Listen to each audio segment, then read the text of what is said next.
Good morning, good afternoon, good evening, whichever the case may be. For all of you listening out there across the crazy planet Earth, welcome to another Vestiges After Dark.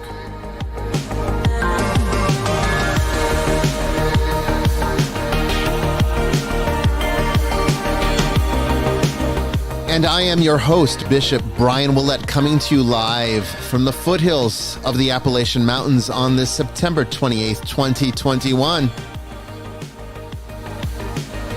Tonight, we are talking about hauntings and paranormal investigation with our good friend and returning guest, Sean Austin. I promise you 2, maybe 3 hours of excellent conversation. Be sure to write down the phone number to call into the show. We'll be putting that up on the screen at the second half when we start the discussion. Lots to talk about tonight. Don't go away.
Everyone. I hope everyone is having a wonderful evening. I hope you have your drink in hand and you're sitting back and relaxing so that you can join with us tonight in this fantastic discussion about the supernatural, the paranormal, as well as a discussion on hauntings and ghosts and the work that our guest tonight does, Sean Austin.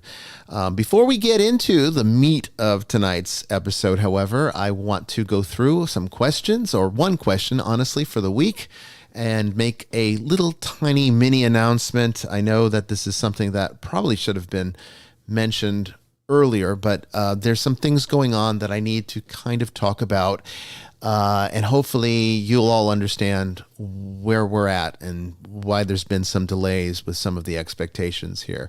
So one of the questions I got this week, and Sister Mary Joan did as well, is when are we getting this demonology program set up with the Holy Nicolean Catholic Church? As some of you know, if you've been following our social media platform on the Nicolean Network, if you've been listening to this show and you've heard other announcements, then you know that we are in the process of starting a demonology program for people who are interested in being a actual certified demonologist with the Holy Nicolean Catholic Church and this ministry that operates under, or in collaboration with, rather, the Order of Exorcists.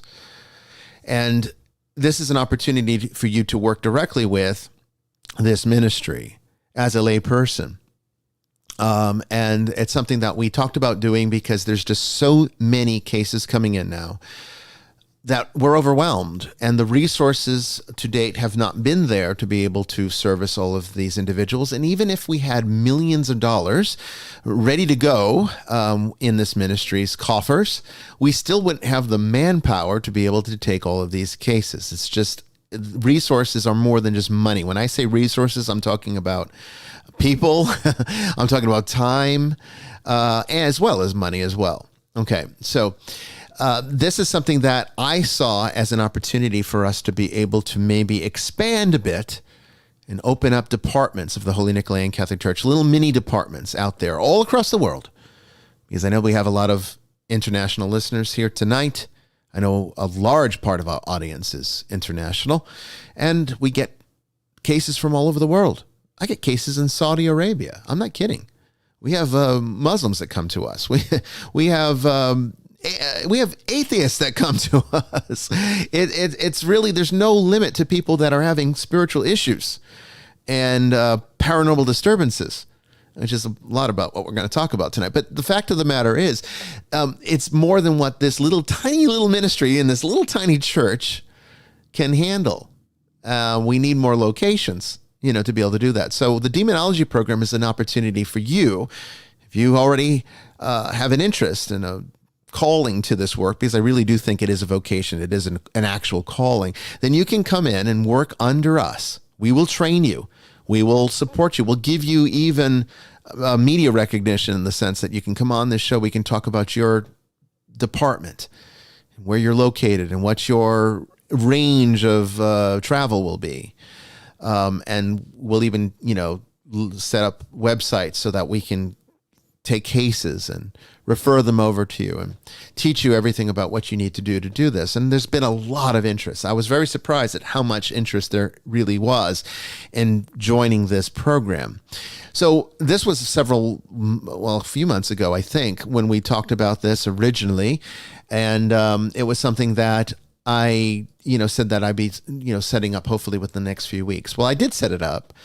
But there's been some developments on other projects that I'm working with that I have decided to delay, not eliminate.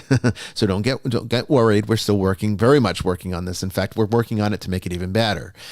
But there's been some developments that have happened that I've left me to decide administratively to delay this program for a little bit while I work on this other thing that will hopefully come back around and make this demonology program so much better. And I want to kind of talk about that tonight so that I can answer the question, where's the demonology program? When is it coming out? When can I sign up for it? I'm going to answer that right now. As you all know, I guess it was a little over 2 years ago, we closed the Mission Church. That was our public location. The resources were just being wasted. People weren't coming to it. And it was a mission church. It wasn't anything more than that. It was a bare bones facility that allowed us to be able to do the work that we needed to do in a public location. That's all it was. It wasn't a fancy church. It wasn't a place that was appropriate for parish events. It wasn't a place that, we would set up shop in and go to every day. It was really just a place to do the work. Okay, and we closed it down because financially it wasn't reasonable to keep it going for the amount of work that it was able to do, or the things that we were able to do with it. It just wasn't reaching that level where it made sense to invest so much of the church's resources into it, because it was a very expensive project. And when it wasn't being properly utilized or fully utilized, we just decided, you know what, let's go and it would be better to put this into other areas of the ministry than it would be to keep throwing money down this bottomless hole, because we didn't own that building. It was a rental and it was an expensive, commercial property is not cheap. Okay. So we were willing to do it to see how it would work, but it very much became clear that this was just a waste of resources. So it closed. But because of that, we now have had no place in which to actually do in-person events and meet with clients. We've been going to people's houses, and up to COVID-19 with all of the travel, restrictions and everything else, we were traveling all over the country. I discontinued that when COVID hit because, the travel restrictions and everything else have made it prohibitive to do. And we've been waiting for, hopefully, things to return to normal before we would even consider going on cases like that again. But ideally, any exorcist will tell you the best place to have an exorcism is on holy ground. Not to go to people's houses, not to just go to neutral locations, but to go to an actual church that's been consecrated in the proper way to make the ground holy. And certainly it's much more effective. Exorcism's much more effective when you perform it in the right way. And that's something that we've been working very hard to consider bringing back. And I don't want to do it in a mission church. So we have open dialogue with a potentially new benefactor who is interested in this program and is very much invested in this program and wants to see it succeed. And so there's possibilities as we further into negotiations and discuss the plans and operations for this ministry to hopefully one day very soon have a public location again.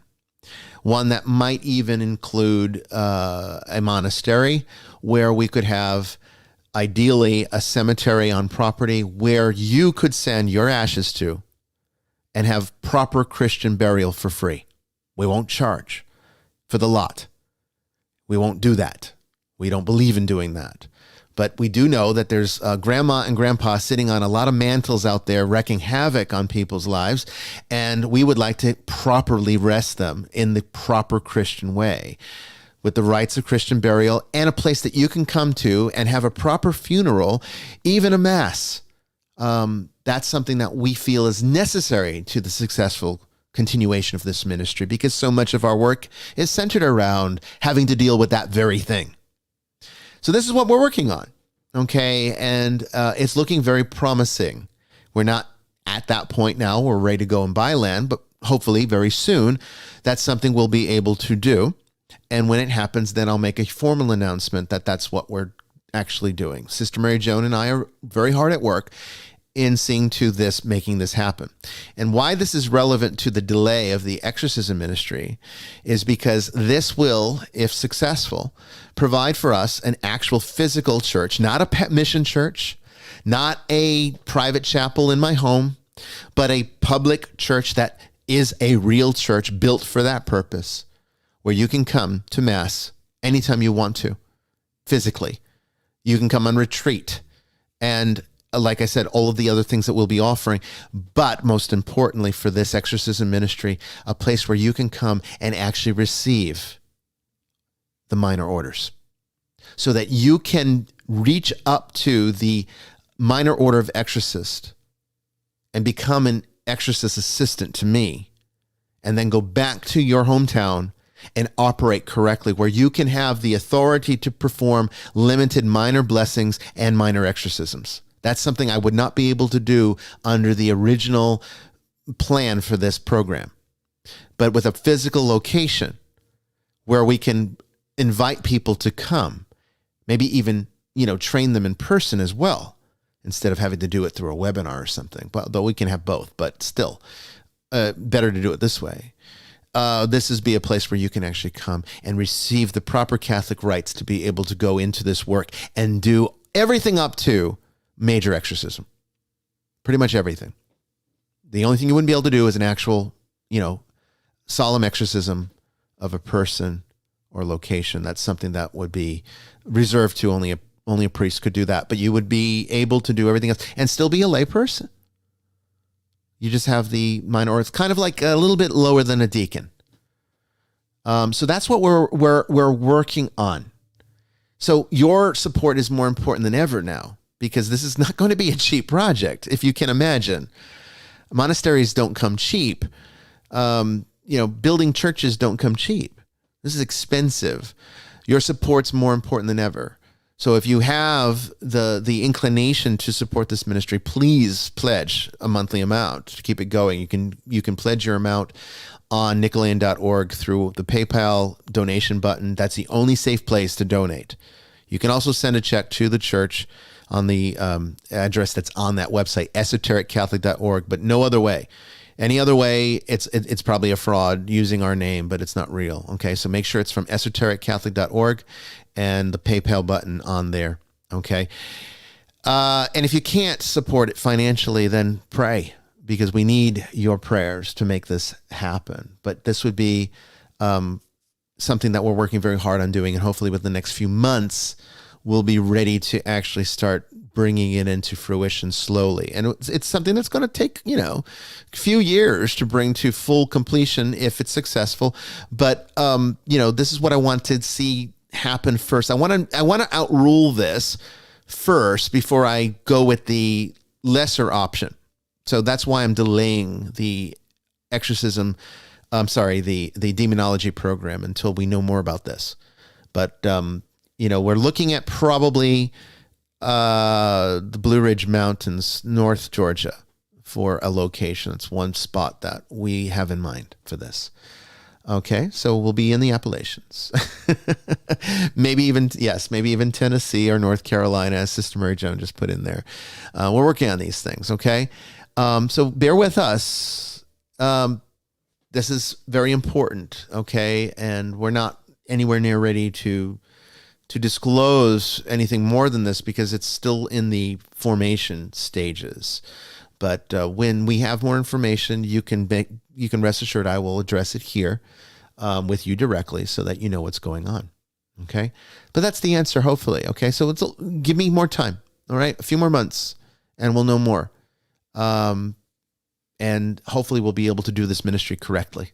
And we'll have legal support, liability support, liability insurance, all sorts of things that are necessary for this kind of work. Even a malpractice. We even have that now, but we would be able to extend it perhaps to our affiliates. Things that we will talk about in the coming months as we develop the program further. So that's the answer to your question. And I hope you understand why that's a great thing and an important thing to keep in mind as we move forward. All right.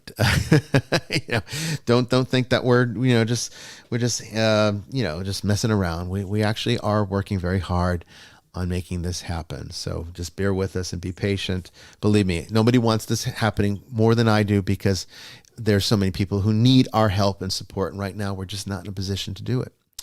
But tonight we've got Sister Mary Joan with us in the house. How are you doing, sister? Hey, good evening, everyone. Good to be here. You're in for a good show tonight with the very busy Sean Austin. Yes, he is very busy, isn't he?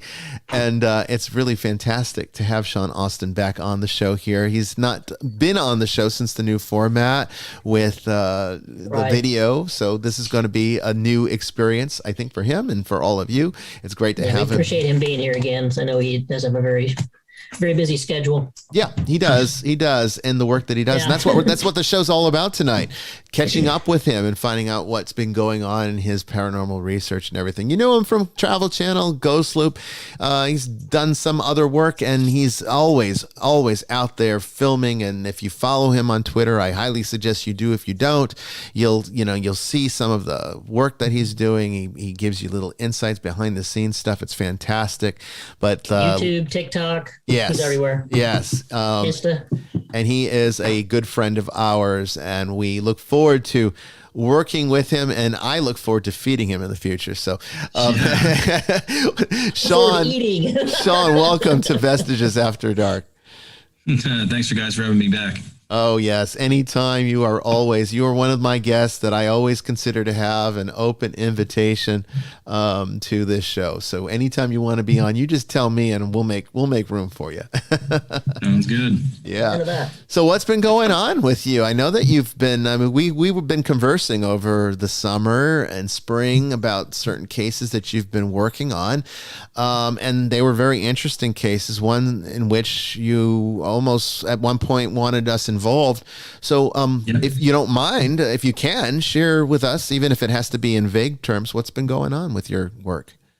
Well, with that case, especially, it was something that happened about 6 or 7 years ago, and I wrote about it in my second book, was this harrowing story of this girl that messed around with black magic and, satanic rituals to invite something in, and then she ended up becoming pregnant with her second child, and she was going through, true possession while she was pregnant, and just these horrific things were going on. And during that time period, I wasn't, versed in demonology. I was just reading about it. I was well over my spiritual pay grade, and I had no one to turn to because I think the only person I just met when it first started, when she was coming to me and calling me all the time because she found me online, was like John Zaffis. And, John Zaffis was totally right about, what ended up taking place, with girls that mess around with witchcraft and then becoming pregnant. It's a really terrible story. Yeah. Documentary comes out in 2 weeks. And basically this is going to tell the story of everything that happened, the evidence and experiences I had as well, me interviewing her telling her story, and then kind of leaving it just, open to, why you shouldn't mess around with this stuff. But obviously, I think this is a continuous ongoing case. I don't think it's fully gone. It's happened. Yeah, it's just the stuff that I experienced with this girl was like Hollywood level stuff. Going down there and to film and just to document the story. Even her kid, who's 9 years old now. We changed the names of everybody in the documentary to protect their identity because of obviously the sensitivities to the subject of what happened. Sure. And, yeah. Her other kid, and we call him Alex. He was 3 years old at the time, and the stuff that I was experiencing with her and him over and over again, because I was thousands of miles while she was down in Mississippi.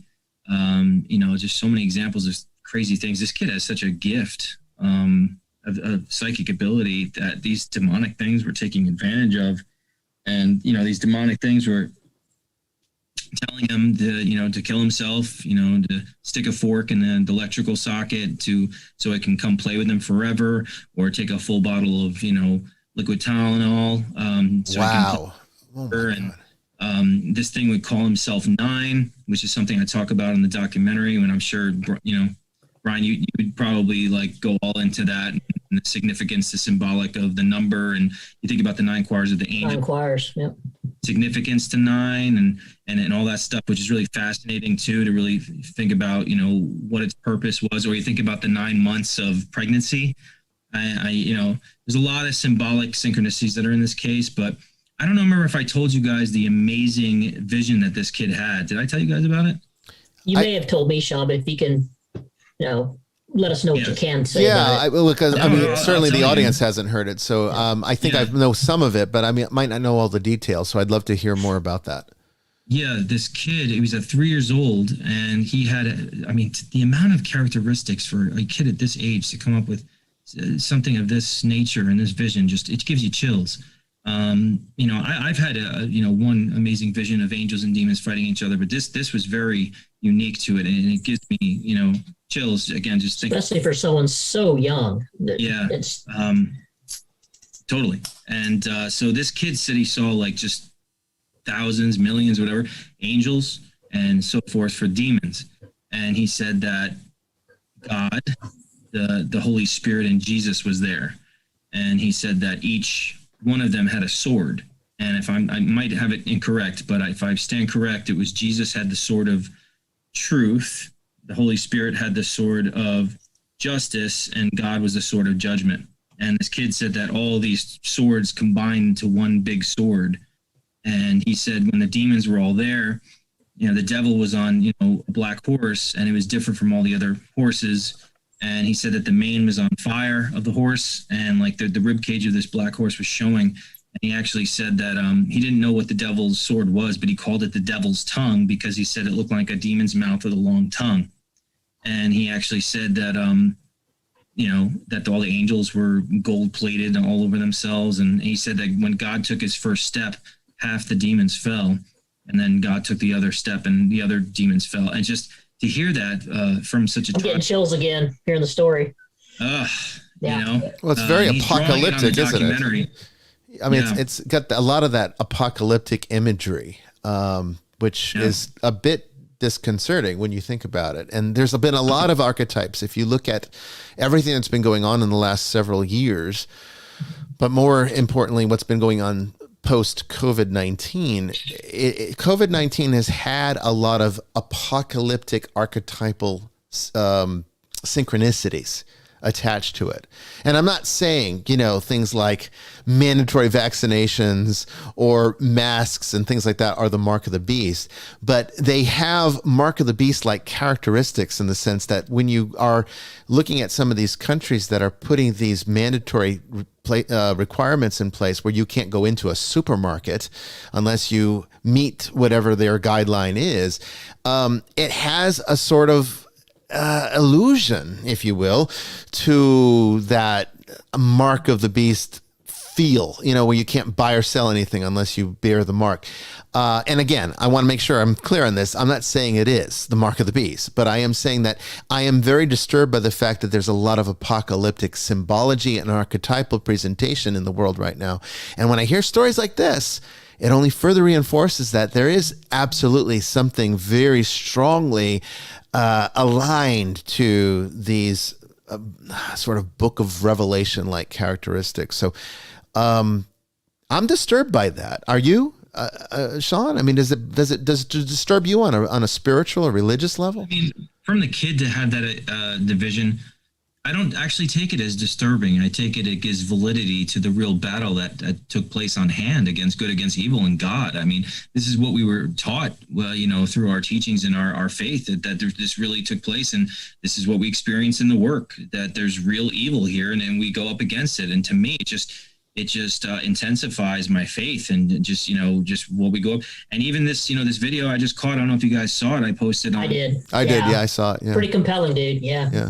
I've never caught anything like this in my life, and looking at it closely, and I don't know if you guys have an opinion about it too, but like I can even show it, just here on the screen. And it's just, in my opinion, it looks like this white figure kind of comes up and intercepts this red manifestation, like it's standing in front of it. And I don't know if this thing has horns or what, or if it was really the thing that has an angel with the wings, but I know that the redness was bad, and this white thing was standing in front of it. You can see it perfectly, and I feel that this thing was protecting me. It's just another one of those examples. I've never seen anything like that on a video. Could you bring it up? Is it possible for you to bring it up?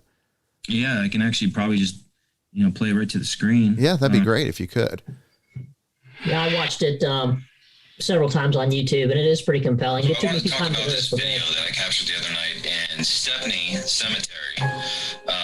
It's actually the burial place of Ed and Lorraine Warren, who were pioneers in the paranormal field, and resoundingly over the years would talk about how haunted this cemetery is, including Union Cemetery, which is nearby. I just arrived there to do a little live investigation, and I was doing a quick video for TikTok, and just to let people know where I was. And right towards the end, I see this crazy mist-like thing go right past my camera, and I even react to it. And I didn't know until I actually tried to create a thumbnail for this TikTok video that it's something else. This crazy manifestation that took place, it just blew me away. And I wanted to actually show you and do a slow motion version of it and discuss what it may be. You want to watch?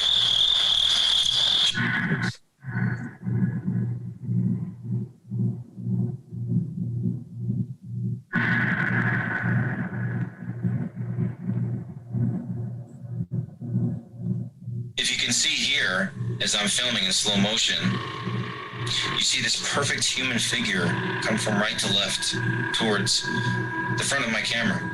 And the movement and all this other mist-like manifestation around it is so strange in nature. I don't even know what to make of it.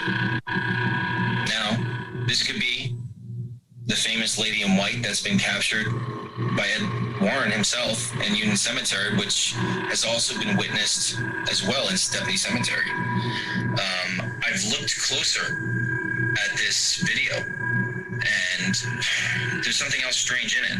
If you see right here where the figure hits in front of the gravestone, it seems like this red-like smoky manifestation it appears as well.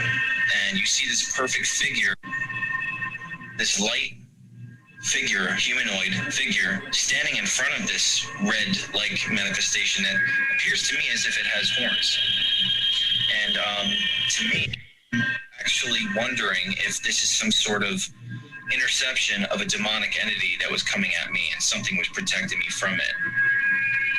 Obviously, you can make your own perception from this video and your own assessment. But it's something to really take a closer look at, because this may be the most amazing capture that I've ever caught on film before in all my years of investigating the paranormal, and I'm still perplexed by it. And I just wanted to tell you a little bit more about it and show you this clip.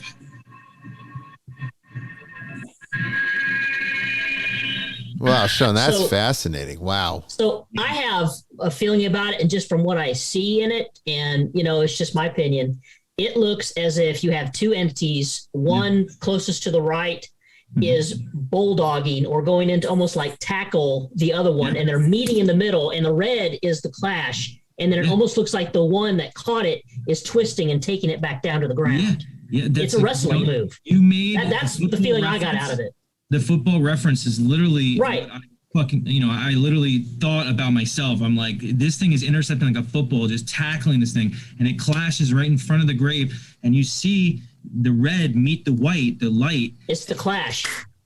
It pulls it away from it. And it's so interesting too, because there's some people, when I look at that, if you look at the video, if you say it's someone's breath or something like that, you can actually see that's not breath. It's actually on the floor, like rippling, and it gets pulled away as the energy gets pulled away. It's on the floor as if there was a smoke machine. It's crazy. And yeah, the two colors and the two characteristics of the energies. Yeah, that's exactly, sister, what I believe. Yeah, it looks to be a takedown to me.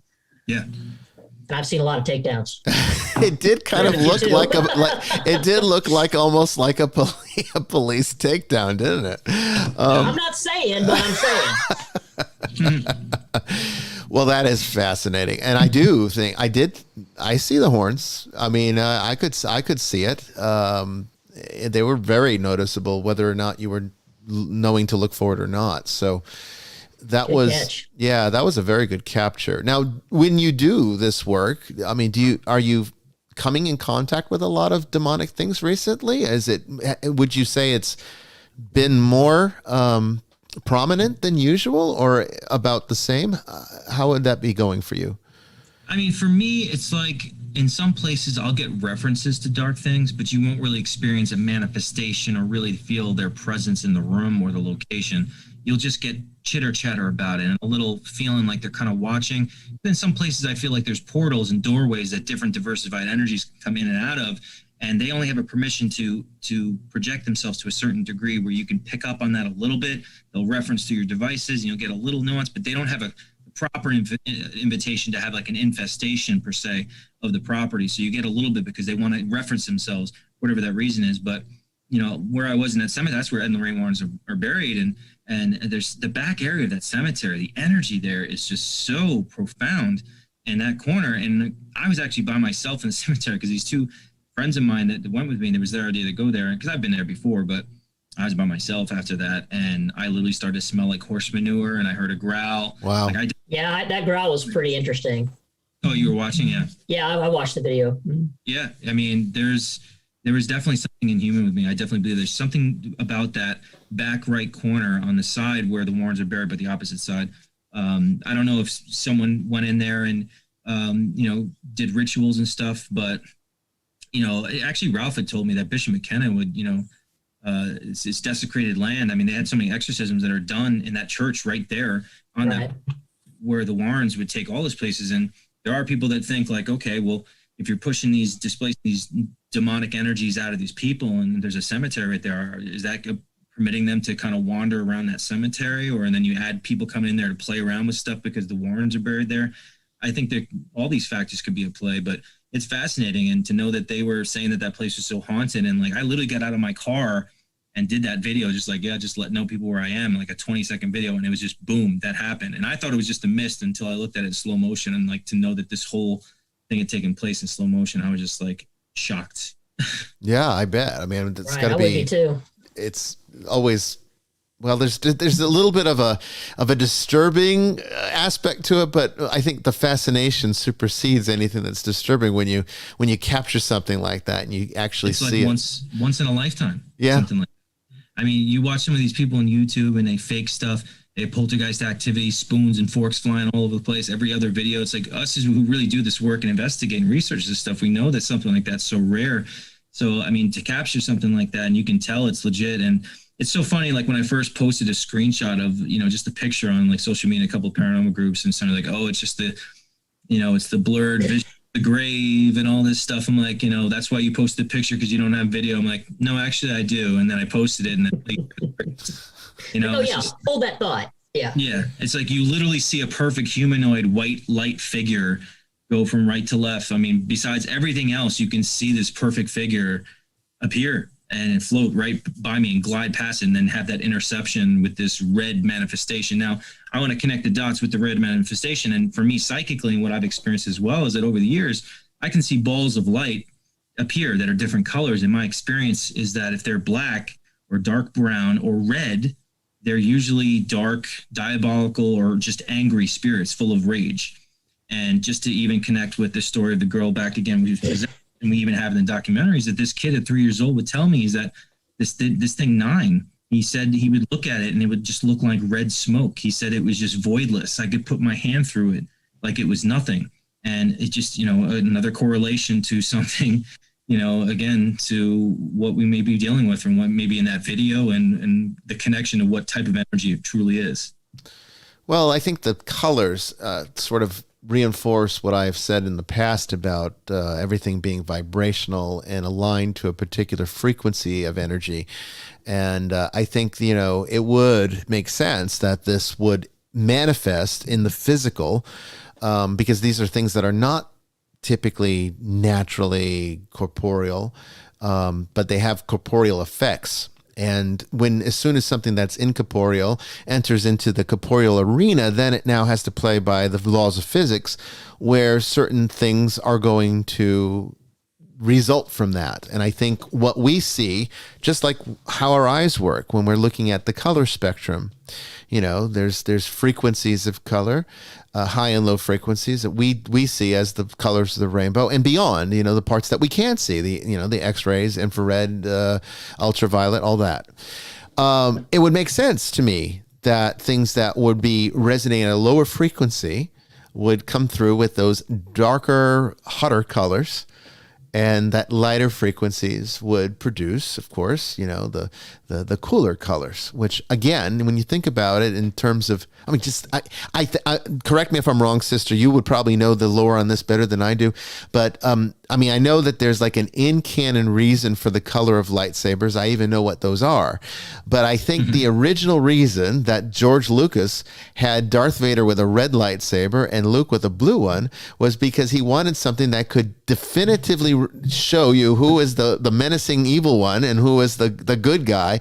And it's interesting they chose red as that menacing evil color, and certainly. And then you also have the black saber as well. The black saber, which is kind of also menacing. But I was after George Lucas, the original. I think the original plan. There was never supposed to be a green lightsaber. That was something that came about. Now you've got like 6 different colors. Now you do, but the green ones came about because it was the blue one was clashing or disappearing with the type of background effect they were using for Return of the Jedi. Yeah, it was. Yeah, so they changed it to green. Yeah, and that was real reasons for the colors. But it also, again, it shows how we are archetypally aligned to these frequencies. And I've always said that the demonic is this very low frequency. The angelic or celestial is a very high frequency. And what determines what people's experience are is where they're at personally in that frequency spectrum. And most of us, when we let ourselves become spiritually apathetic or spiritually ill, our frequency lowers. It further becomes more dense, closer to that demonic realm, and therefore makes us more perfectly aligned to their reality, thus putting us at spiritual risk, making an attachment possible. Whereas if we are aligning ourselves perpetually with the higher frequencies of the celestial, where we're focusing on prayer, in the Catholic Church, we have the sacraments, we have all these other things that we can do to protect ourselves and raise our frequency up. And that's what I do. When I come in to a case and I'm working on somebody that has a demonic attachment, most of my work is raising their vibration back up because it's become so low and so dense that it has become aligned to the demonic to the point that now it's very easy for them to see them. It's very disturbing, though, when a child is having this experience, because it's very rare, very, very, very rare for a child to be the victim of a demonic attachment to that degree. So what do you think? It's because the child is psychically inclined, like has a natural ability, Sean? I think it was the combination of the mother doing the black magic permission that it allowed to come into her life, on top of the kid. They have a lineage of witches in their family tree, which actually ties into the documentary too, that they have descendants in the area of Yazoo County, which is a very famous story of the Yazoo witch, which, we actually went there to try to do research. And dude, I couldn't believe what happened in front of the grave of the alleged Yazoo witch. What I got through the spirit box, it made me jump. I was so shocked. What did you get? What did you get? I forget. Basically, it was a woman's voice, and it was like something about the year to the date. And she said, did you I'm like, did you burn the town down? She said, burned it all down. Like wow. It was something. I forget what it is on the video, and you'll be able to see it, and I'll show it to you guys. Yeah, I remember you telling me it's something like burned it all down or burned it down. Yeah, it was like three chilling. 3 undeniable references to the Yazoo witch and the town burning down, like 3 in a row, like undeniable. Like just asking that question, it just blew me away. And, that's something that would leave open to speculation of her possibly being tied to this witch and having descendants of witch or descendants that lived along that line and in that area that could be connected to her, somehow or some way. But, really what took place is that, she was being bullied in high school and stuff like that. And her aunt was very heavily into the witchcraft and showed her, she's like, oh, you can do these certain books and spells to become popular and, get what you want, your desires and stuff like that. And she did a full ritual and dripped blood on a black candle. And she felt something go through her and the fire went up. And that's really when it began, this stuff into, what was going on with her being pregnant, what I was experiencing too, and, I was experiencing her speak English backwards. And that's really a lot of the recordings. I think some of you guys have heard some of the recordings I sent you. Yeah, you did. You sent them to me. Yeah, some of it was very like, oh, wow.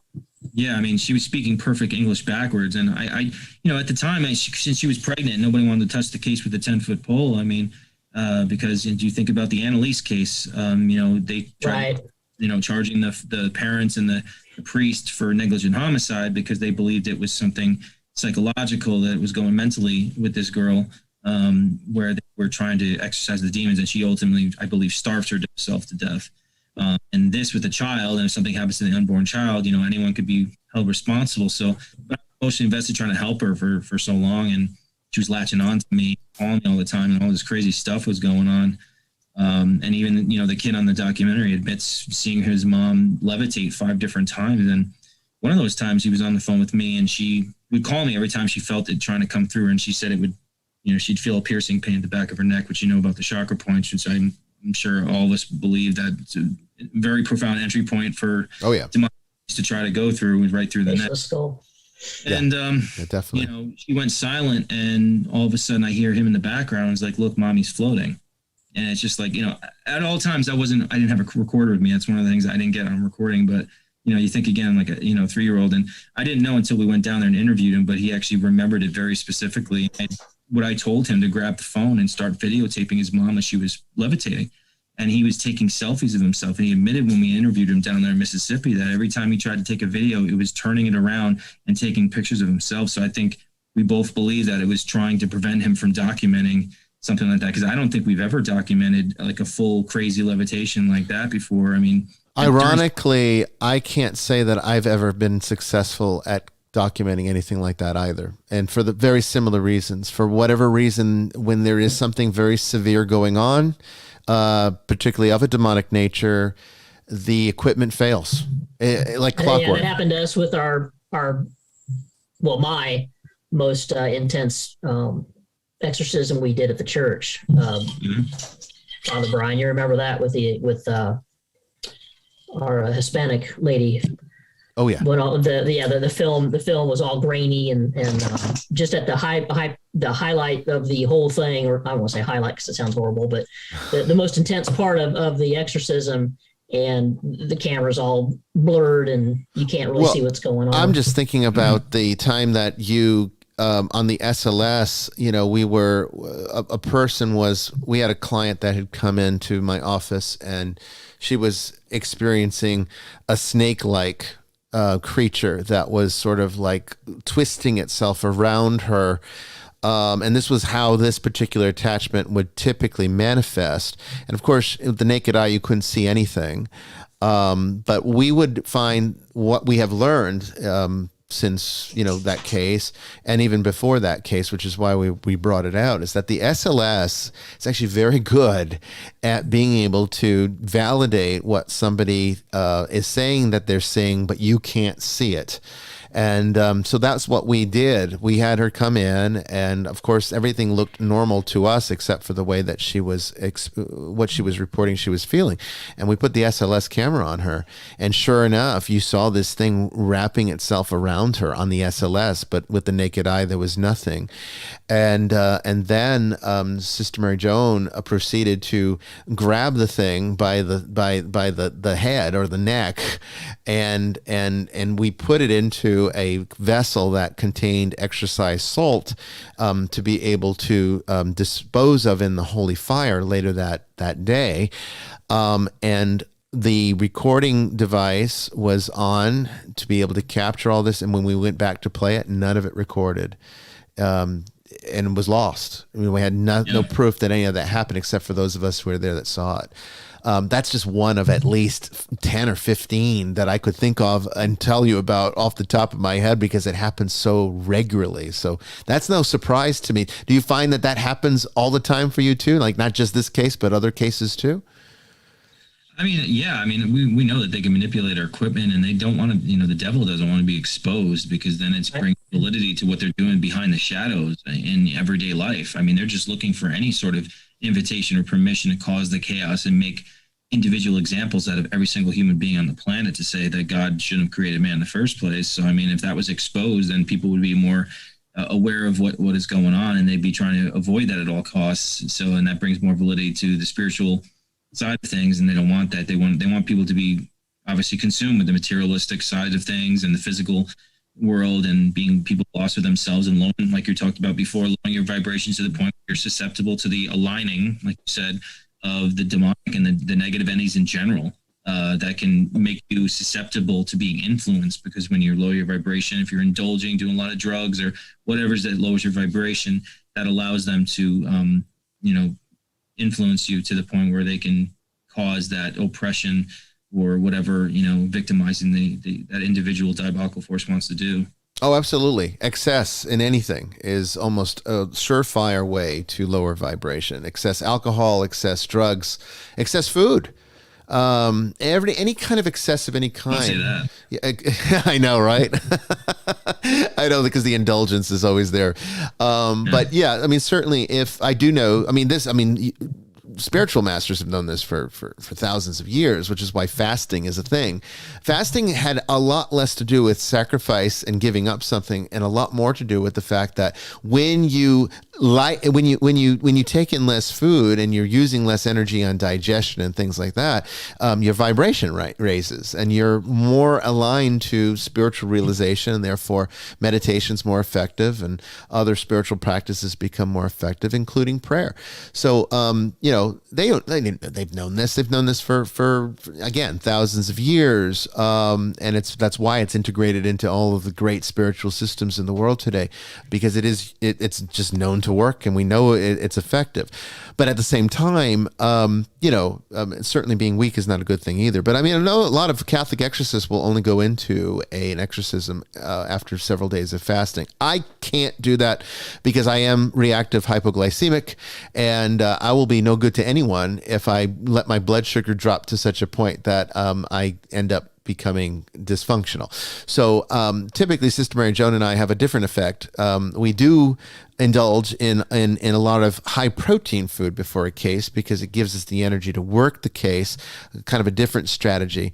But again, if we did that every day, all day long, then no, that would lower our vibration. And it's good. It's good food too. It's not like we go to McDonald's and eat, 4 hamburgers. No, it's just the greasy tacos after the cake.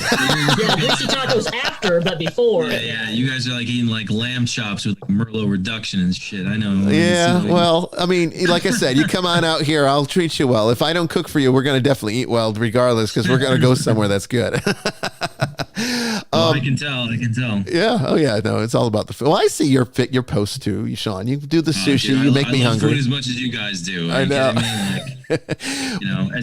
Especially after doing cases too and investigating. I mean, it's so draining. It makes you hungry. Yes. It makes you really hungry. I mean, the spirits don't just take energy from the environment. I really feel like as if they extract nutrients from our bodies through our pores, in a way where energy is allowed to do that somehow. And I really do feel that, because I mean, the hangover is real. I mean, dealing with this. Yeah, the paranormal hangover is very real. I know after we do an investigation, especially if we've had to do a minor exorcism or something, and when we get back to the hotel, we'll take Eucharist and then we'll eat. That's when we eat the greasy food just to fill us up, and it's kind of comfort food so we can sleep. But beforehand, normally it's Chinese. Good authentic Chinese beforehand. Authentic Chinese. I mean, what do you eat when you're hungover? You want greasy food. I mean, when I'm hungover, right? It's the same. Yeah, same concept. You want chicken wings or fries or Stop it! I'm gonna get hungry. Yeah, I know. Seriously, start talking about food. Yeah, it's been 5 hours since dinner. I know. Ralph would always make fun. He made fun of me too, because when we were filming the Demon Files, because like we would be eating.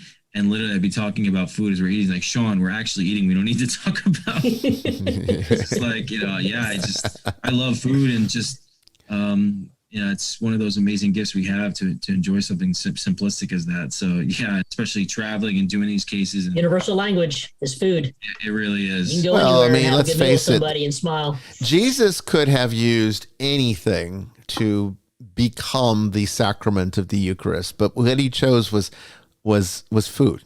He chose bread and wine to become his body and blood. It could have been anything. I mean, but the very fact that he chose something that was become a spiritual meal, and then a lot of his parables always relate back to the wedding feast of heaven, which is again a metaphor for eternal life, and what those of us who build a relationship with him have to look forward to.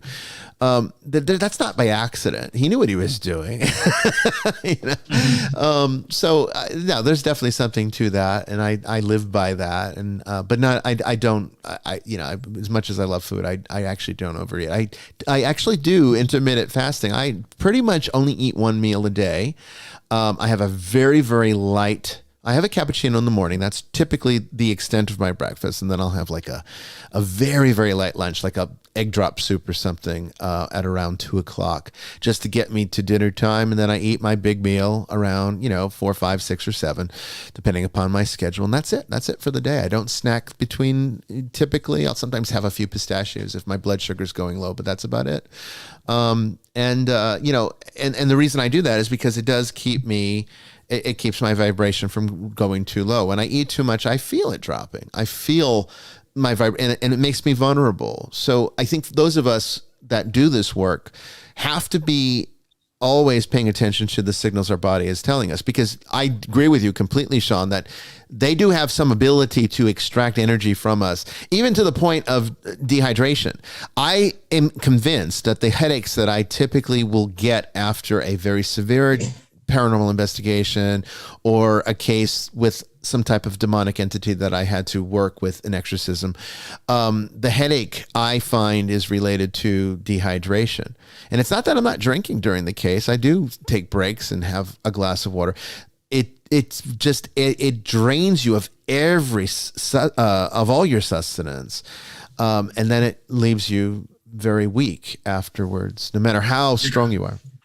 There's been times where we'll finish, I'll get home and I'll down like 3 bottles of water. Yeah. Just because I'm so parched. It's like a diabetic, you can't ever quench that thirst. So yeah. Very thirsty. Sorry, Sean, go ahead. Very thirsty, like you said, and I even like crave like something sweet too. Yeah. Yeah. Well, the sugar goes low too. All the above. Cravings come out of nowhere. It's just like you need something to kind of, recover to some degree. And obviously, well, it's so important to prepare yourselves, people. If you're going to do this work, you need to protect yourself and you need to use the right nutrition. I agree. Yeah. Sean, what would you, because this is something that I think one of the biggest questions we get, and I have given my perspective on this, but I'd like to hear from others and other, professionals in the field and experts like yourself. What would you recommend to people that saying, I want to get into paranormal investigation? I might say, well, make sure that you've dotted your I's and crossed your T's before you really make the decision. But, you're not going to stop people. People are going to do what they're going to do. And there's always the risk. There's a risk that you're going to come into contact with something malevolent, because there's a lot of that out there, as you know. What are your suggestions or recommendations for people who are looking to get into paranormal investigating for the first time? I always recommend to read books that can help you, encompass some sort of spirituality for yourself. preparation to the worst case scenarios that can take place on these investigations. If they're just thrill seekers, they're just going to do it for the thrill, and they don't want to go and delve that deep into it. And unless it triggers something, and later down the road, maybe they'll get deeper into it. But I think reading books and, pioneers of the time, like the Warrens and, Ralph Sarchi's book and, John Zaffis, like people's books like this. I had an experience, and I knew ghosts are real. I went out to cemetery a couple of times, and I'm like, now I know it's real. So I want to read. I want to understand more, whatever I can absorb, and then kind of figure out my place in this, my individuality, and how I can approach this, learn from it, attain more experiences and knowledge. And then ultimately, when I found myself and realized it wasn't just about, having the experience, it's about helping others. And, I was meant to be a part of this for a reason. Obviously, I am where I am now, but I always say to read books of pioneers during the time, so you can hear about some of the most extreme cases and know the highest level of danger that involves yourself once you step into the realm and what I always call the spiritual rules of engagement. I mean, once you actually step into the layer of some of these dark energies, they will check you out, they'll seek you out, and it gives them permission to come into your life if there's a way in. So being prepared for that and being objective about emotions and how they can influence you on a psychological level is probably, in my opinion, the most delicate nature of the paranormal, because most people think it's just physical scratches, things flying around, or just instant possession. But there's a lot more, I find it's more mental than anything. Yeah. I mean, there's way more demonic oppressions than oppressions. By far. It's the mental, and I've been oppressed before. I've gone through this before, and we all have our weaknesses and stuff like that. And, having that, experience, I mean, some people can't handle oppression, and they might end up harming themselves or harm others. I mean, it's no joke. I mean, this is a lifestyle that you have to live for the rest of your life. Because, I mean, once a dark diabolical force or devil or demon knows who you are, and you're a target, you're always a target for the rest of your life. And if they had a hold of you and they, you were able to step away for whatever that miracle is, they're always going to look for a crack in your aura to enter back into your life. You become a thrill to a trophy. Who's going to get Sean Austin? Yeah. So, they don't give up once you open that door. No, but it's so important to protect yourself. Yeah. Like the football game happening in front of me in the cemetery. Right. I mean, it was like a true angelic tackle there. Angel got skills, bro. Seriously. I mean, imagine actually seeing this stuff taking place around us. Like, we got it, Sean. Oh, it probably happens all the time. Yeah. Well, let's face it, Sean, with the work that you do, your guardian angel has to be quite buff by now. I mean, so. Oh my God. Well, I have to tell you, I was doing something. I can't. Recently, an investigation, I had another profound vision, and what I saw was, I believe, it was Archangel Michael, and he was floating, and his wings were huge, and he had, armor and a sword, and he was floating. His feet were straight down, floating, and he was looking over these loads and loads. I don't know, hundreds, thousands. I don't know. Just I could see shadow, head and shoulders, just an army of them, looking down at them as if they were peasants. And as soon as all this took place, he took his head up and aimed it towards the sky, put his sword up there, and started flying. And then as soon as he's going up, he looks down at me and he goes, "Keep following the way of the cross," and then starts continuously like flying up. Oh wow! And then it actually changed. And I saw another creepy vision. It was probably one of the most disturbing things that I've ever seen. And it's connected to the Malefice case because of the demon associated with the baby sacrifices.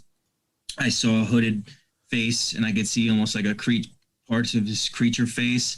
And the most disturbing part, which someone could have came up with in a horror movie, is I could see about 10 arms and hands over this hood. They're like as if they were reaching around the hood. And all the hands were just moving. So they're about like a bunch on each side, and they would be hands and arms. And I knew that it was that demon associated with the babies, and it was yelling at me like it was angry, probably because of the whole story and, that whole thing. But yeah, that whole thing like happened in a row. It was just really insane. But yeah, how do you decompress after having such vivid visions like you get? I mean, that really kind of screw up my day. I mean, you know, I've just got accustomed to so much that it's like one of those, to me, it's just like, okay, it's just like, all right, what does it mean? What can I do? You know, it happens, you know, these things happen once in a while, these crazy visions and stuff like that. And I just want to interpret it in a way where, you know, God's allowing me to have this experience. So how can I attain the knowledge from it and then help others with it? The most awesome thing is Michael sees you.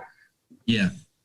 That's awesome. That really is. So like profound, keep following the way of the cross. I mean, just that's what a way to say that. I mean, that's not something. So many people are falling away. Yeah. Falling away instead of following the way. Right. Isn't that the truth? Isn't that the truth? We are talking with Sean Austin about his work in paranormal investigation. We're going to take a short break here, and then when we come back, we'll be taking your questions from the chat room as well as those who have the bravery to call in. We're not going to bite. Call us. We'll be back in just a moment. Don't go away.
Welcome back, everyone, to the second part of Vestiges After Dark. We've got Sean Austin with us tonight talking about hauntings and his paranormal experiences, visions of angels, even a wrestling match with an angel. It's fascinating stuff tonight.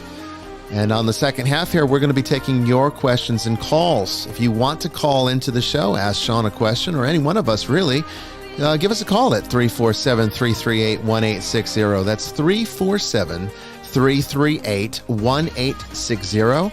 And once you're prompted, enter PIN number 110-0999. That's 110-0999. That gets you connected to the switchboard. But of course, we'll be taking questions from the chat room on YouTube.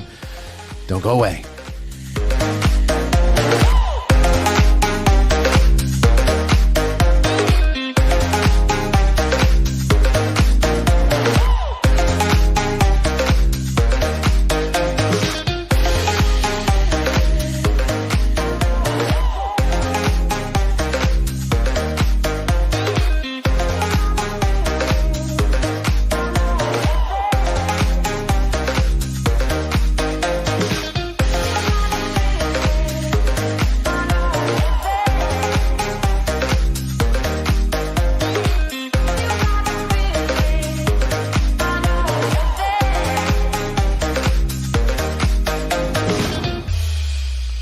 Well, Sean, you mentioned about visions and having visions, and I've seen some of your tweets where you talked about visionary experiences. I don't know if you mentioned earlier that you've had these since childhood, but have you found that these visionary experiences increase, that your psychic and empathic sensitivities increase with the work that you do? Do you find that paranormal investigating sort of lends itself to developing these organically without even trying? Well, acknowledging the spiritual realm as a whole, I mean, I think we all agree as well, is that acknowledgement energizes spirits. It's what they desperately, humans and even the diabolical, they look for acknowledgement because somehow it gives them this energetic permission to manifest at a higher, state. And I think once you actually engage the spirit realm, and it's kind of like a spiritual gym, you're using, your spiritual gifts are a muscle. So you're flexing them to the point where you are harnessing them and developing them to the point where they're constantly being used, they're constantly being triggered when you go into these locations. And that's really how you hone in on the individuality of your psychic abilities and what they are and how they can be used on investigations and helping people and so forth. So I think it's just overall, the more you get involved, the more you use it, the more it will build over time. And definitely I have noticed that over the years. And I mean, I've only known I've had my psychic abilities for the last 11 years out of the 12 years investigating the paranormal, because it just happened with me within the first year of investigating the paranormal. It just hit me, and just stuff started happening out of nowhere. And I think it was within me. And as most of us, I think all of us have psychic abilities. We're spiritual beings living in a human body, having a human experience. I mean, it's there. It's who we are as a core, but some people are more naturally gifted and having to deal with that sort of thing because we're destined to. Do you ever work with mediums in some of the work that you do? Have you ever brought mediums into any of these cases? And have you found their work to be helpful to helping clients that you've reached out to? I mean, of course, I've encountered other people who are gifted like myself because I have medium abilities too. I can hear, spirits talk all day. I mean, I hear words constantly telepathically sent to me. But they all can be used. There are legitimate people with abilities that can be used as a tool, as a lot of the scientific equipment we use on investigations. And it's just another opportunity to correlate these little bits and pieces of the supernatural puzzle that we're trying to unravel and piece together. And to find out what has validity and what it does not, because when I'm investigating, and even as a psychic, and I think for anyone who has,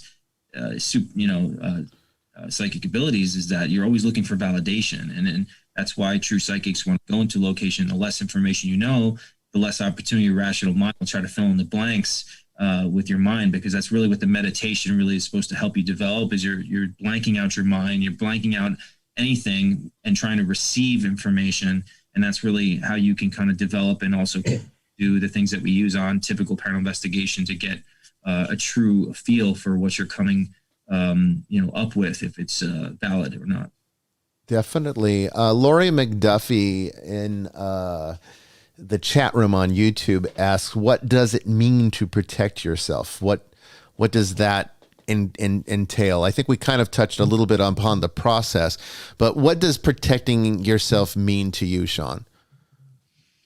I mean, I can douse myself in a bath of holy water and wear these blessed medals, but if I don't believe in the fact that God's more powerful than any devil, demon, or diabolical force, it won't matter. I mean, it's right. The faith within yourself and believing that, these are not physical muscles that protect you. It's on a supernatural, spiritual level that's behind you. And using that connection to God is really is what these things don't want you to discover. And, I've had proof of that in firsthand experience of dealing with diabolical, evil, spirits that react to things of religious significance negatively. So, being brought up Catholic and then having these experiences firsthand, it just brought my faith to a whole new level. And just to bring back again to the story, who the girl was pregnant while she's possessed, which was a very defining moment for my faith too. One of the times, which is also on the documentary, which is called Devil Down South, by the way, it will be coming out in a couple of weeks. Where can they watch it? So my friend started a new network called scarenetwork.tv. So right now we have a free app on Fire Stick and Apple TV. You can download it for free and then rent the titles for a few bucks each and then stream it right to your TV, or you can watch it right from the website, scarenetwork.tv. Okay. And then I'll have DVDs, people who still have DVDs and selling them from my website and signing them. But to get back to the story, is that one of the times in the recording I have to her is that she was speaking like a 23-year-old girl in a man's voice saying, "Sean, she's mine," like, something right out of the movies. Yeah. I would be praying for her over the phone, and I had a 6-inch crucifix, that, I put it right up to the phone. This girl cannot see me on the phone. As soon as that cross hit the phone, she hissed at me. Yeah. And I'll never forget that moment. I mean, the chills that I had, knowing that this thing's reacting to that, and it's thousands of miles away from me on the phone. And it's just like, there's just no way. But again, that's why I hold my faith, hold very true to heart and soul every day of my life, is because experiences like that. Yeah, I mean, I had a similar thing to that in one of the very earliest cases that I took when I joined and aligned the Holy Nicolean Catholic Church to the Order of Exorcists when we created the collaboration. Because the Order of Exorcists is it's been around since the late 70s. They've been doing this work a long time. But when I didn't want to reinvent the wheel. I knew that this was what this ministry needed to do, but it didn't seem to make sense for me to create a whole new program. So I started looking in to see if other independent Catholic churches out there had already had a program for this. And that's how I discovered the Order of Exorcists and then created a collaboration with Bishop File. But one of the first cases I took after aligning it was the first Order of Exorcists case. We had a woman who was having, negative experiences at home. And she would be disturbed mostly in the early evening, which is not unusual, as I'm sure around 2 or 3 a.m. seems to be at its worst. And she would call the church. Of course, nobody was answering, even to this day. I mean, it's basically just a voicemail line because we don't have currently a secretary that stands at a reception desk and takes calls. So she would just leave messages and she would talk, and it would make her feel better to just be able to talk to the church, even if it was through a recording. And then we'd reach out to her like the next day when we would get the voicemail. But on one of these recordings, she would usually talk for about 3 or 4 minutes. You could hear her describing what's happening, and she would actually leave the house and go out on the front porch because she was so afraid of being inside the house. And then you would hear her talking about what's been going on, and that, she'd start crying. And in between the things that she was saying, you could hear a voice very loudly supersede her voice, and it would say, "It's over." I mean, it was like, again, right out of the movies, just like what you're describing. And we still have that recording. If you can dig it out sometime, I'll play it on the air one of these episodes so that people can hear it. But it's that kind of thing. It does happen. I mean, it's just par for the course for those of us that have been doing this work for a long time. Father Chris Yates from Australia is with us as usual for the second half here. And hopefully we'll do a third segment. He'll be here for that too. But he's also an exorcist, Sean. You guys have never met because he wasn't with this show when you were on last time. But he's an exorcist out there in Australia, and he's had his own, experiences that can validate a lot of what you have been talking about. So welcome, Father Chris. I'm sure you have some questions for Sean. Oh, yeah. Welcome. Thank you for the welcome, and hello to everybody. The very, very informal Father Chris tonight, by the way. I know. Well, I was challenged by Sister Mary Joan to not wear a clerical shirt, and so I'm wearing my Thomas Sowell. Or the Tom Sowell, yeah. That's right. So he's my kind of hero of secularism. So I'm enjoying wearing him, and he's never been more pertinent than today, especially in Australia where we're all still locked in our houses. So, I had a couple of observations. One quick question I wanted to ask about the young boy was he baptized? So they were brought up Baptists. So right. So he wasn't. Yeah. No, and that's something that actually I was talking. I actually spoke to her about that. Sorry to interrupt. Yeah, we were in the works of having that get done, and actually still make exorcism done on her. Look, I mean, I hope so. It does also reiterate though that there is power in baptism, of course. I mean, it's the fundamental sacrament that joins us to the church and to Christ. But then actually, and I've said it before, but possession. And I'm interested in your experiences of this. That possession is not a sign of a curse. It's not a sign that God curses you at all. Often good things come from possessions. If people are baptized, if people turn away from dealing with demonic forces and what have you, God, in other words, God allows these things. He doesn't desire them, but God allows these things to take place in order that people turn to Him. Yeah, I think every avenue. Was that your experience in that case? Yeah, every avenue I think of life in general, God allows trauma and dark endurance matches for us and trials and tribulations that we're meant to endure and go through are for that reason specifically. I mean, we are here to, learn through struggle. It's not about having a perfect life. And we have to learn through things that we have to cope with, whatever that is throughout our lives individually. And it's taking something dark and turning it into something light and being an example of what God stands for, unconditional love and forgiveness, and share that light to whoever dark reigns in this world and however you can encounter or go up against it. Whether you're... Yeah, it's no wonder it's not a very popular message, is it? Because when people say, well, what's the meaning of life? We say, well, the meaning of life is to pick up your cross and drag it up the bloody hill. It's no wonder people don't flock in and say, tell me more.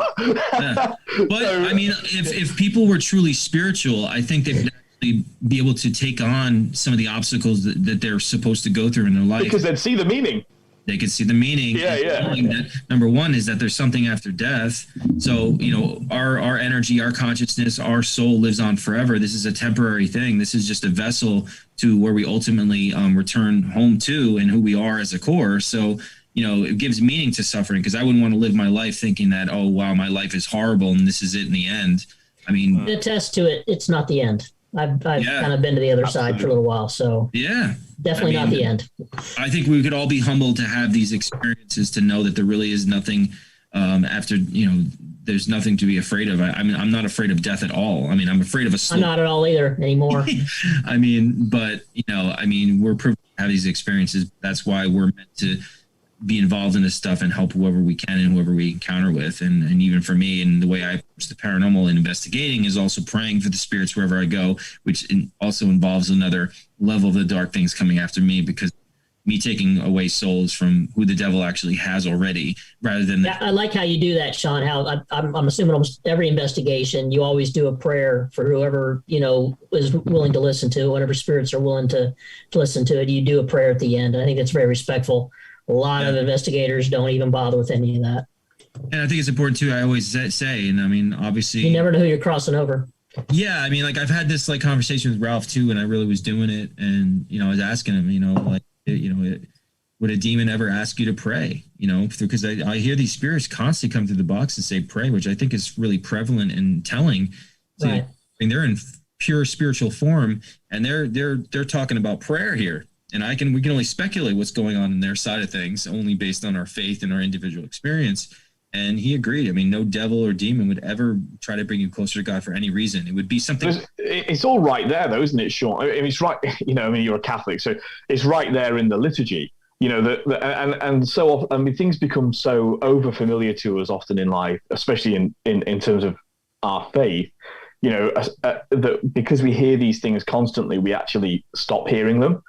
You know, Jesus spoke about this, those that listen but don't hear, you know, or hear that don't listen. And so, but one of the things that we say, well, at the very culmination of the Mass is with angels and archangels and all the company of heaven.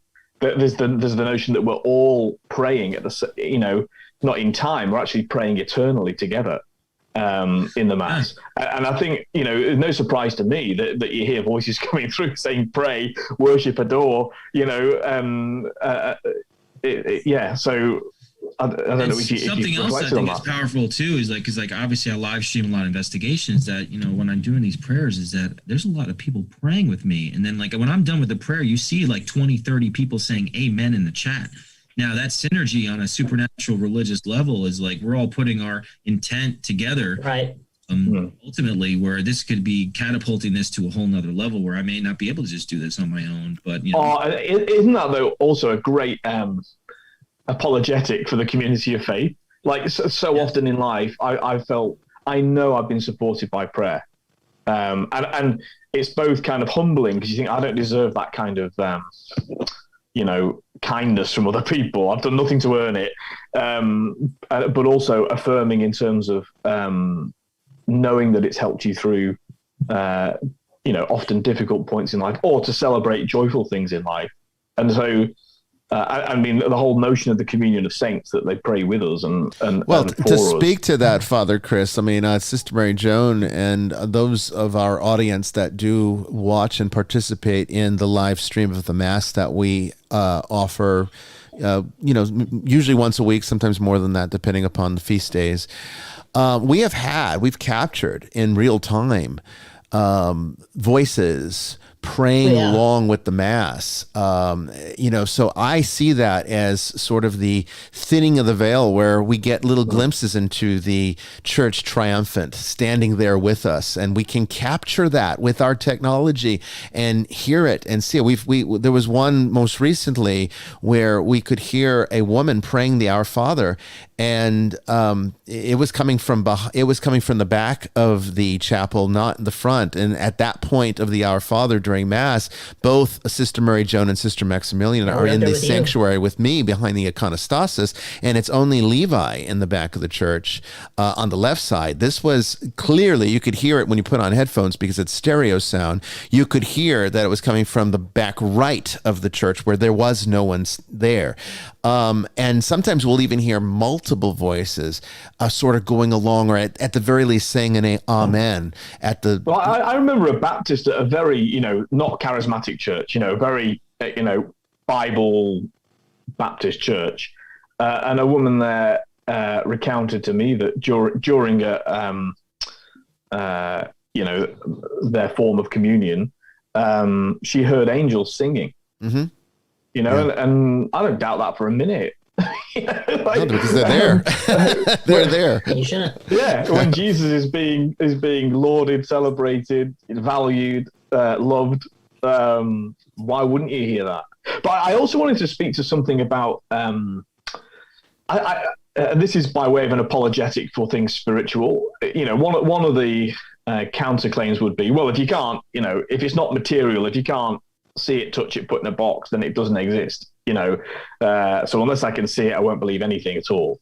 But actually, we live a lot of our lives in a very practical manner of speaking on things that don't actually have any tangible existence at all. So, and an obvious example from me, Sister Mary Joan will appreciate, is the law.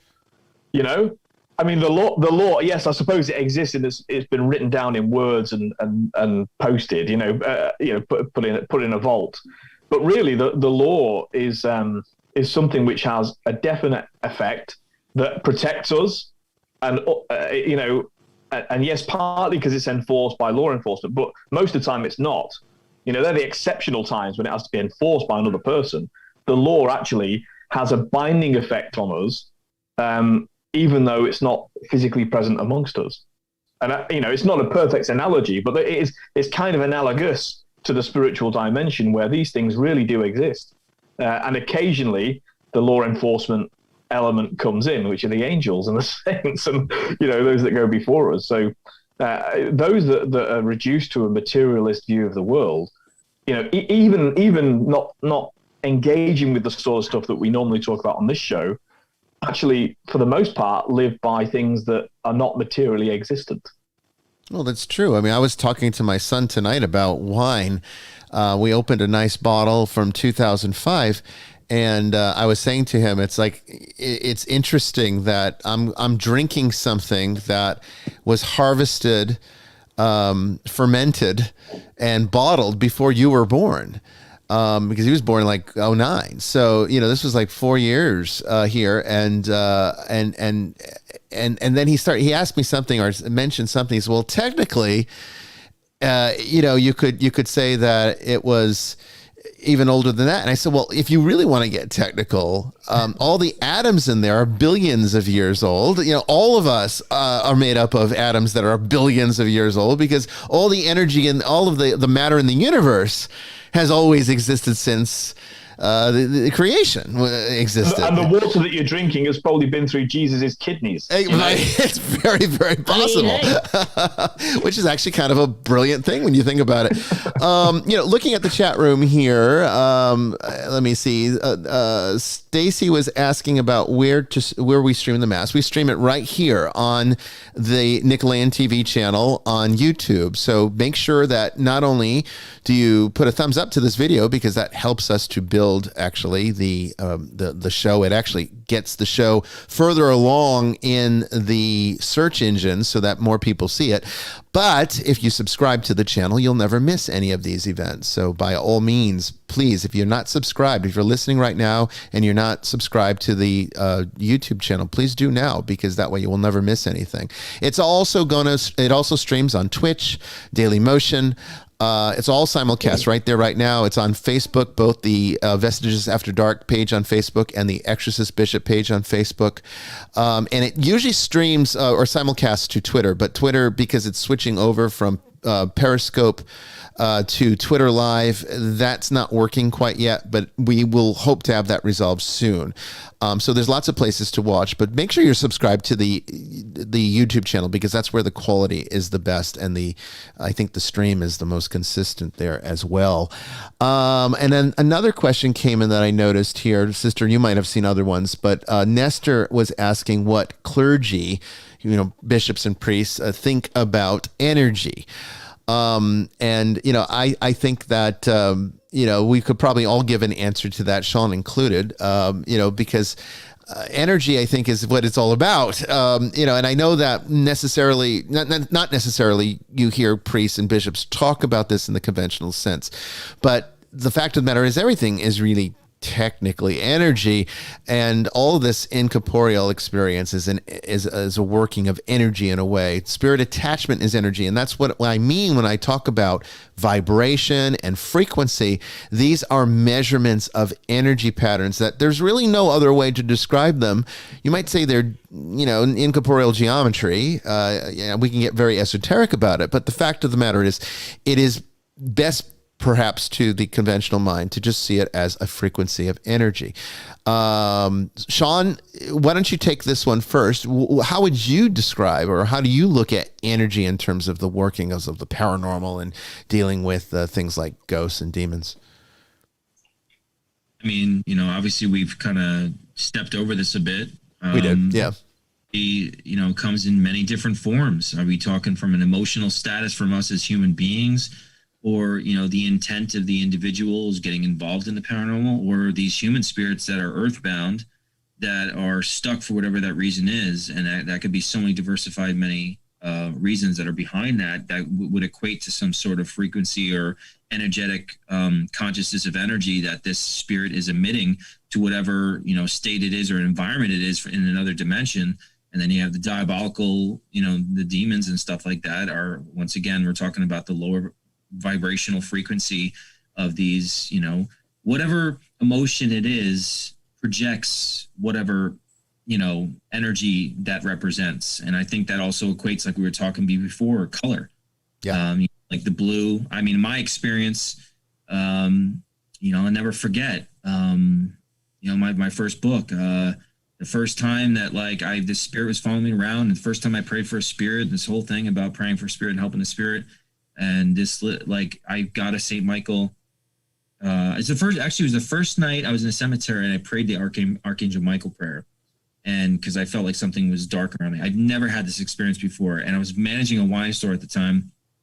And this kid comes into the store and says, "Oh, I think there's a ghost in here." And then he points right over my head and goes, "Look, Mommy, there's a big blue moon over his head." And I'm thinking to myself, holy crap, this kid sees a orb.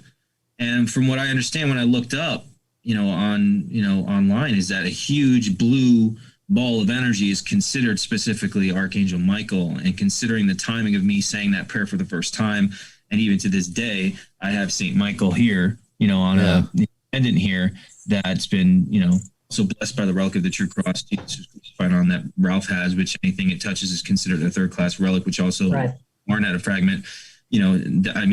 Have an experience like that. But again, talking about energy and then the colors and representation of all this stuff and energies, and it's everything. Energy is literally what we're made up of.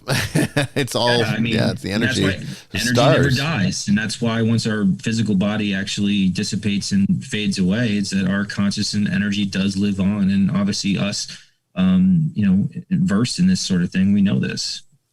The, talking about colors and frequencies, we last show did a episode on indigo children, and they get their name from those that see auras and do work with auras, that these particular types of children all seem to have a indigo colored aura.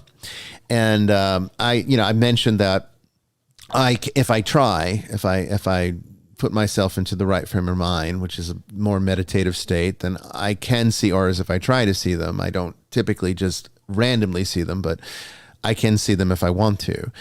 And it was interesting because the next mass that I had was I was really very much connected that particular evening. And when I raised the host at the consecration of the Eucharist, I could see that I found it very fascinating that the host has an indigo aura.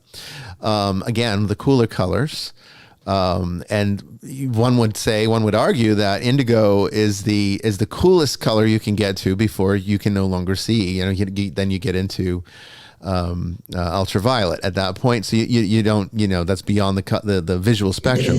But I found it fascinating. I saw that. And again, it aligns to what you were saying, Sean, about how, the Archangel Michael might appear to some in that bluish light. Sister Mary Joan, you've had angelic experiences, and what's your thoughts on energy and angels and these frequencies? Anything you would like to add to that? Well, with my near-death experience, when I first was hit, I did not feel, I could feel my body hit. I got hit at 50 miles an hour, and I could feel myself going through the air. I could hear myself hit the pavement, flop like a wet mop, land face up. But I should have been in excruciating pain, but I didn't feel anything. And actually, a feeling of calmness came over me. It was almost like someone put their hand out and kind of caught me and then just kind of flipped me, took the brunt of the energy and then just kind of flipped me, because I should have been a lot more hurt than I was, even though I was, fatally wounded. So I felt a presence there, and that's energy that I can't explain. It didn't, it came out of somewhere. And then in the hospital, I felt the energy around me. I could even see when I was on so much, a lot of people say it was the medication, but it wasn't the medication. I I could see that there was something watching over me, and they had actually I've talked about this before, where the border on the wall around the hospital room was like, I don't know, something like apples and fruits and stuff. But I was seeing angelic script. At the time, I didn't know what it was, but a couple of years later, I realized it looked almost Enochian. And I think that they were protecting me because I was in such a bad state. And I had such a horrible experience when I was in a coma, where I was actually felt like I was being pulled apart by demons. And when I called out to St. Michael, I literally could feel, and then this was all dark. I mean, I couldn't feel my body anymore, but I knew I was there. But I literally, when I called out to St. Michael, I could literally, it felt like someone grabbed me by the chest and pulled me straight up. So if that's not energy, if that's not the magical energy of the divine, I don't know what is. No, that's I'd say it is. And as far as us humans go with energy, you know, like in a paranormal investigation, you know, you have these places that people go that, you know, you pay so much to go and investigate for the night or whatever. And there's tales that pass on from investigator to investigator, or the lore of the place. And then you have people go there with the intention of finding something, and they'll create their own entity, you know, an egregore or thought form. Yeah. And, you know, we've seen that happen through several other paranormal investigators have talked about it, where, you know, the place may not have been really haunted, other than maybe some residual haunting. But then with all those investigators coming in with all those intentions and provoking, they created their own entity. So that's all energy as well. I mean, we are creators. So our thought is energy. We know this scientifically. Our thought is pure energy, and it's electrical impulses between neurons. And like Sean said, it can't really be destroyed. It can just be redirected and absorbed and built up and shot off like a cannon sometimes. Or recycled. Yes. Father Chris, your thoughts on energy?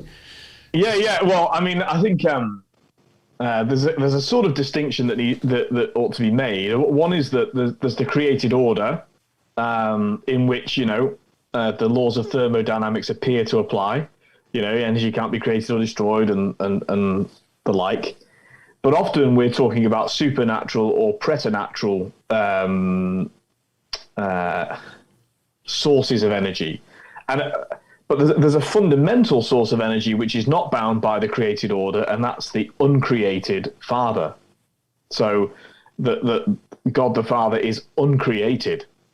And so, you know, and that's a sort of energy that our rational minds can't understand or comprehend. I'm not sure we can even really call it energy. I mean, I think it would be something that would be outside of the framework of because energy is a created thing. It's the wrong language. Yeah. I mean, the Orthodox speak about the divine, experiencing the divine light.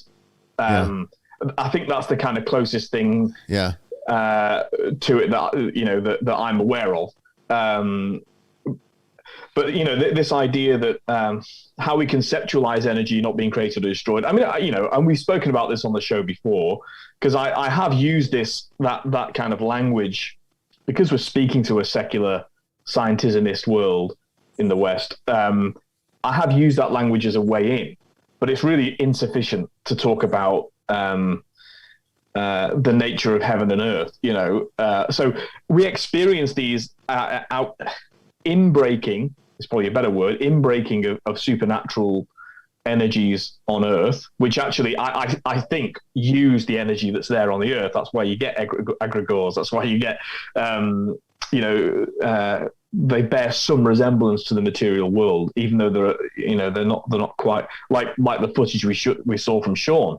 You know, it bears some resemblance to something on Earth. We can say it looks like someone being tackled, you know, but at the same time, it doesn't look exactly like something on Earth. Right. And so I think that kind of energy is kind of it's in the realm of the difference between how we normally understand and experience energy in the world and the world to come, which is actually beyond our comprehension.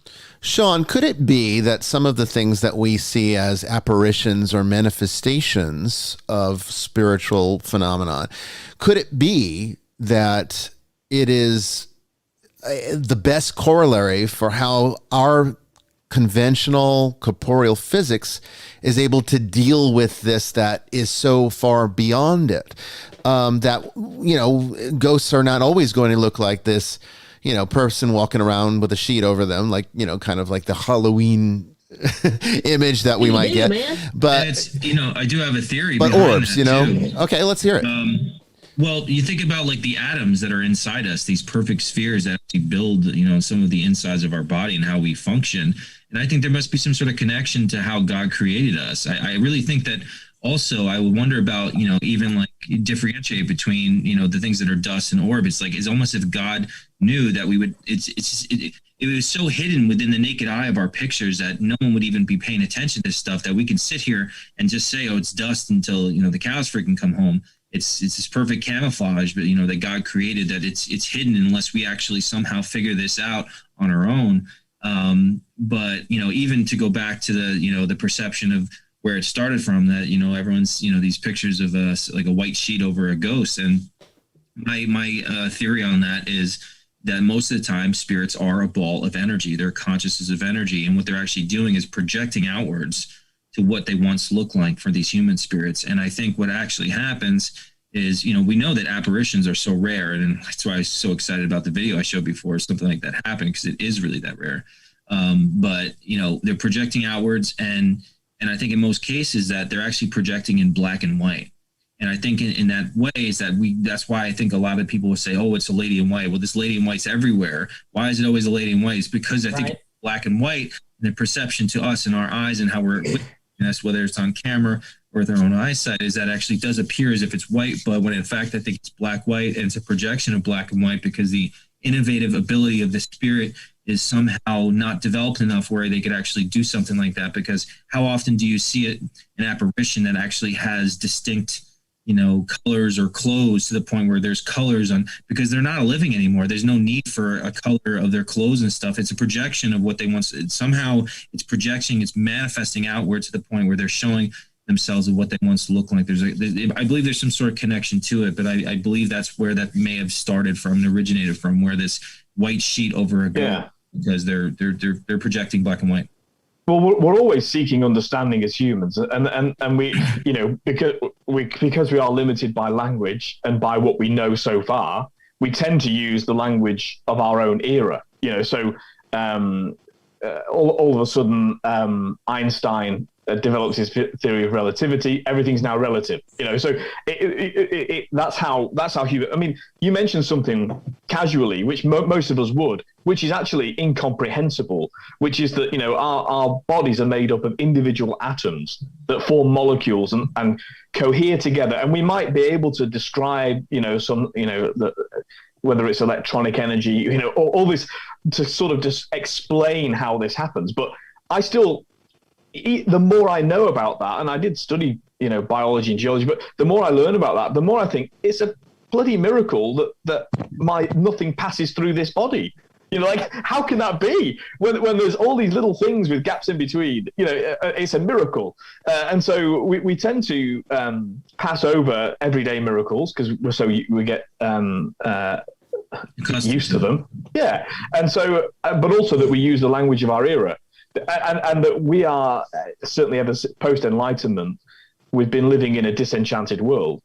You know, the dominant world, the world's not changed. What I mean is that the political dominant philosophical worldview is a rationalist, scientific, you know, and we all experience. If you go outside of that, then you're a kook, you know, because that's what weird cavemen thought when they looked at the stars and didn't understand science, you know, as though science is a finished item. But so yeah, I think that we're kind of, the more we can be aware of the philosophical influences on our own time and place, the more we can actually transcend that and say, well, you know, what people described in a pre-Enlightenment world was a real thing. And just because they didn't explain it in scientific terms as we understand them today doesn't make it any less real. If you really think about it too, I mean, look at the people for so many years, they believed that the Earth was flat, when in fact we are living in a blue sphere, pun intended here, it's connected to all this spinning in the middle of space. So right. It's like this sphere connectivity to the atoms within us, the orbs, and the blue thing that we're splitting in the middle of space. How is all this chaos staying together? Yeah, it's just, the subtleties, like, if some people say, Newton invented gravity. No, he didn't. He discovered it. No, yeah. So, I think, and that somewhere in that gap is where we should be placed. But we actually we're on a voyage of discovery. I mean, to use a cliche, but it's quite a good one. We're on a voyage of discovery, and therefore, actually, to be scientific is to be spiritual, is to be actually open. A bad scientist is closed-minded. A good scientist starts from the presumption that I'm wrong, and so because then they look for evidence to support a theory or not. And so, an open-minded view is actually the way to engage with that voyage of discovery. And you think about it, and thing too is that, like, in my opinion, is that a lot of these paranormal occurrences are all connected and involved within the, quantum physics, which a lot of scientists hate that because it throws all the natural laws of physics out the window to the point where they're like, all of our teachings are nonsense. They can't make sense of it. So if they can't make sense of it, then it's just like, well, what's the point? And, this is just nonsense. But I mean, quantum physics does occur. These quantum events do occur. So we should be studying that. And then we could have more of a happy medium between, the supernatural and science. Well, I feel my personal position on that is that it is in that quantum realm where the explanations, if we need to have objective, tangible, empirical data to prove a particular thing, I personally feel that it's going to be from that quantum level where the paranormal is provable. Or the things that we at least classify it as, and of course, theoretical physics, I think, which of course focuses a great deal on quantum mechanics and that type of thing. Do you think that's true, Sean? Do you agree that some of this might be explainable? Maybe that's where, like, for example, I mean, Ghost Adventures, they were sort of one of the first ones to bridge the gap between, equipment and mediumship, in the sense that an ovilus is kind of like a digital medium, and of course EVP's gone back for years and years. I mean, people have been collecting EVPs for well before paranormal television. So, do you think that there's some truth to that perhaps maybe some of these secrets and these explanations that currently elude science is because we don't really have a very developed understanding of the quantum realm? Believe there is a scientific answer to a lot of the paranormal stuff, but they just don't want to search and go down that road because they don't understand it, because it just throws everything up in the air and everything's backwards and forwards. So it's really hard for them to really take in and absorb that. But again, if we had enough scientists to actually study that with us, I think that we could be working together synergistically to the point where we could find and close that gap from the science and the supernatural events that do take place. I do think there are scientific ways. We just haven't been innovative enough to the point where we could actually just slowly come together somehow in the community of science and the paranormal. Well, it's interesting that it seems to have only ever been one way, this relationship between faith and science, that, a lot of very significant scientists have been Catholics, and people of faith, not just Catholics. So wasn't the father of genetics a Roman Catholic priest and monk? I think so, so there's in other words, the kind of push for scientific, the scientific quest. The Enlightenment happened because of the church, not in spite of the church, and yet we now exist in a space where scientismists, they're the ones that are saying it's opposed to faith. It's not. It's the perception is it's the other way around, that the church somehow wants to suppress science. It's not true. The scientific method comes from the church. It comes from hermeneutics. We were doing this with the scriptures long before we were doing it with atoms. And so I think that's an interesting sort of way to turn things around, and a great challenge, Sean, that you can say, why not say to a scientist, well, actually, would you come and explore these things with me? You know, and you come with your scientific, rationalist, materialist mindset, and keep it. You know, I'm not trying to convert you to my way of thinking, but see if you can measure it, see if you can do something with it. I mean, if you really think about it, I mean, us as paranormal researchers, I mean, we're doing the same thing that scientists really do. It's all really comes down to experimentation and then finding and unraveling answers. I mean, that's what we're doing. It's the same principle. Your data gathering. Yeah. Yeah. I mean, that's why people get involved in stuff, because they want to know why, you know, these events take place. We don't have a rational explanation for these events. That's why we call it the unexplained, but we're trying to explain the unexplained. I mean, that's what we do. And we keep going out to get more evidence, to gather more evidence, to figure that out. But to know that this we've got to keep going, because think of how far we've come in 40 years. We have. And the devices and stuff, the devices and stuff, the ITC equipment, and like, you know, people being open in general to the paranormal is very more prominent, I believe, these days. And 40 years ago, people would have to just look up in the phone book to find a parapsychologist like Ed and Lorraine Warren just to come that would be legitimate to come help them. Right. Yeah. I mean, otherwise they'd be shunned out of their, you know, their neighborhood. It's interesting how that approach hasn't, you know, so that sort of data-based, you know, reductionist, materialist worldview is very opposed to things like supernatural activity, but they don't apply that same thinking to psychological problems. You know, I mean, so for, you know, if someone's got a physical injury, they go, oh, my arm hurts. You look at their arm, they've got a cut on it. Okay. You know, my observation matches the experience, and therefore we can say that's, you know, scientific. So you can see why they don't apply that to, you know, people sensing spirits. But they wouldn't dare say that again to people who have psychological injuries that you can't see. You know, I mean, so in other words, the criticisms that are made of you know, paranormal investigators and what have you, those criticisms could equally be labeled at psychologists. Well, I think the issue is, Father, that they don't listen. The scientists don't seem to regard anthropologists with much respect, because if they put anthropology or theologians, but I think anthropology might be a little bit more their speed.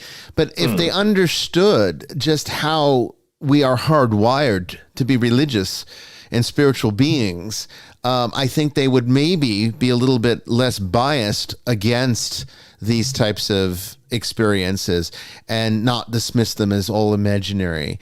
Because eventually it comes down to where, you know, eventually falls into the hands of philosophers. You know, what is reality and how do we define that? And I think science, you know, this is why I like theoretical physicists, because they can actually use philosophy as sort of a launching point to some of their ideas, because that's where you have to start. There's not enough tangible data to go from any other direction. You have to start philosophically and then work your way towards proving it. And that's what it should be. Unfortunately, the biases that exist within science today, I think, supersede a lot of development and why we're stuck in these patterns. Sean, we're at the end of the second segment. We're ready to do a third. You're welcome to stay with us onto the third if you have the time. Well, I mean, I have to watch a cut of the documentary. Okay. That, I just got. It's a 2-hour documentary, which I want you guys to see too. And obviously, you guys are versed on some of the case. Yes, too. I can't wait to see it. I very much still want to go to Mississippi. Yes. Yeah. She actually just got a little trigger too. What happened was one of her friend's mothers was doing a TikTok video about a ritual that she did called the 7 Deadly Sins. And someone that's going around right now. Yeah. And that was she said that was the spell that she actually did. She called out the 7 demons to the 7 deadly sins, and she kind of reaction, and she actually, some people said her eyes turned black, and then she yelled something or something. It triggered something within her. So I mean, you know, it's something that's still there. I mean, we all know it's dormant. Don't do this at home. Yeah, don't do it at home. No.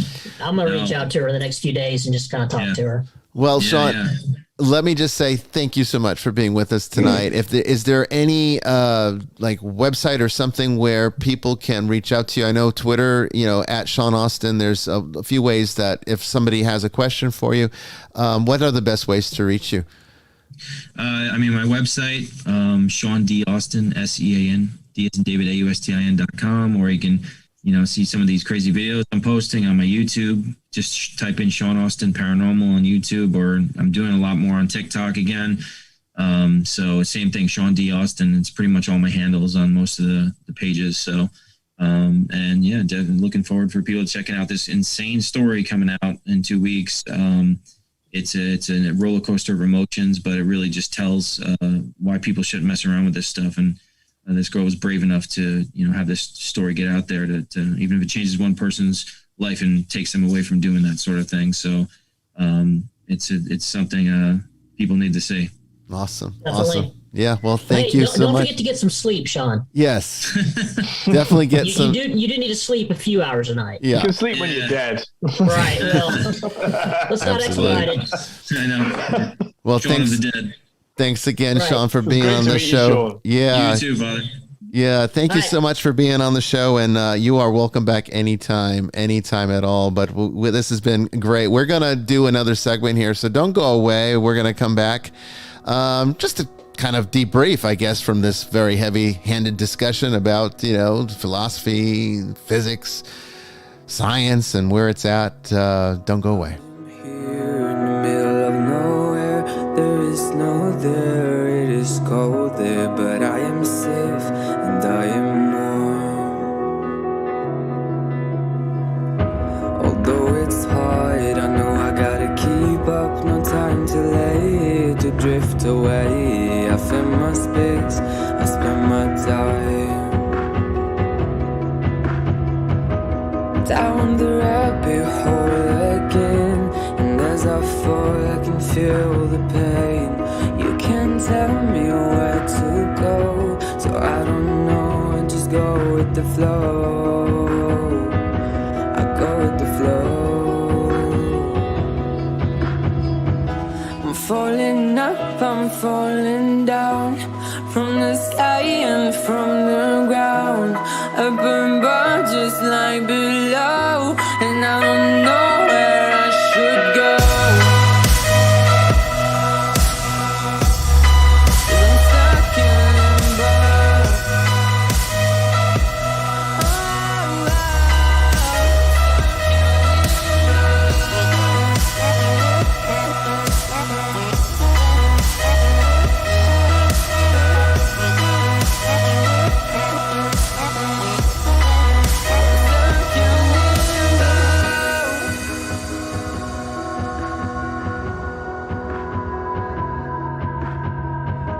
I'm out of love, but I guess I deserved it. Trying to hide, to pass you by. I'm getting down, feeling fine. I'm light as air, no one can reach me. Lost in a dream, lost in between. Let's keep on flying, let's keep on breathing. I'm falling up, I'm falling down, from the sky and from the ground. Up above just like below, and I don't know where I should go. 'Cause I'm stuck in limbo.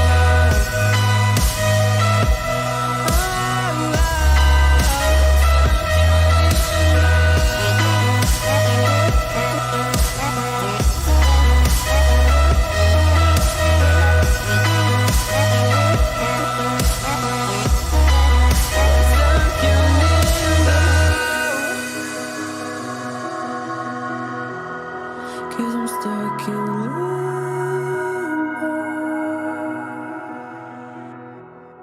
Cause I'm stuck in limbo.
If I saw another day, only to scream into the night. Nothing ever tries to change, even if I want to realize. 'Cause I've been sitting here, same old ways, taking off without the same mistake. Darling, where you going? It won't be as simple for you.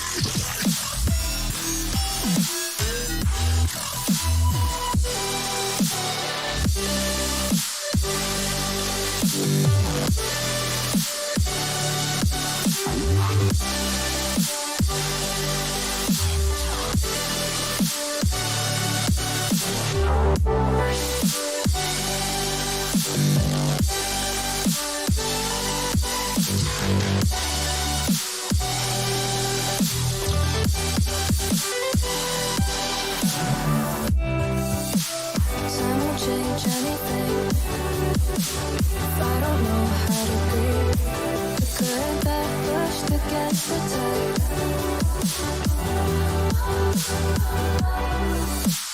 Maybe once, maybe twice. Turned around to save the time. Now I know how to leave the side.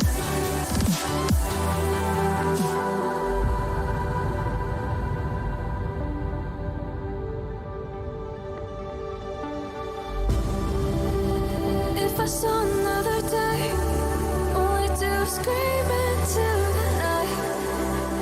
Nothing ever tries to change, even if I want to realize. 'Cause I've been sitting here, same old ways, taking off without the same mistake. Can I leave it all behind? Follow all the leading signs. When the dark is growing and the light is closing in, darling, where you going? Won't be a simple voyage.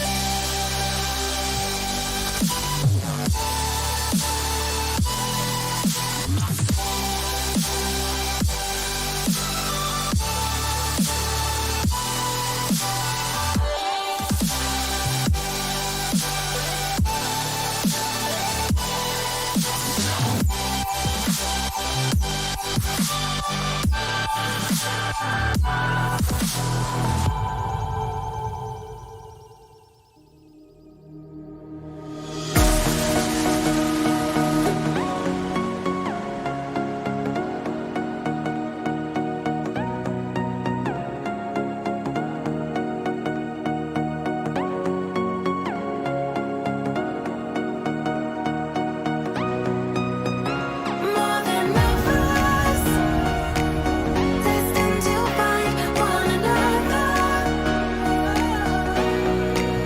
Like lightning and thunder, can't have one without the other. It was raining in the skies. Oh, we can't be torn apart. We are linked together, force and fire forever. We are linked together, together.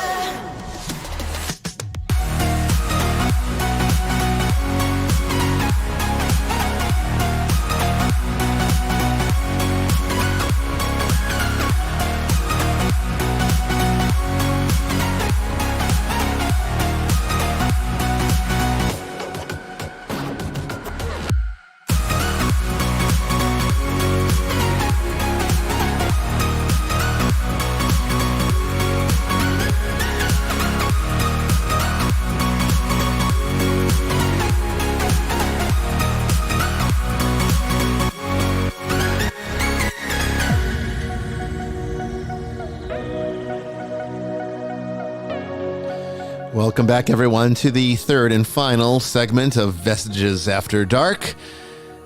What a great show so far. And coming up on this next segment, we can take more of your questions, or we're just going to have an open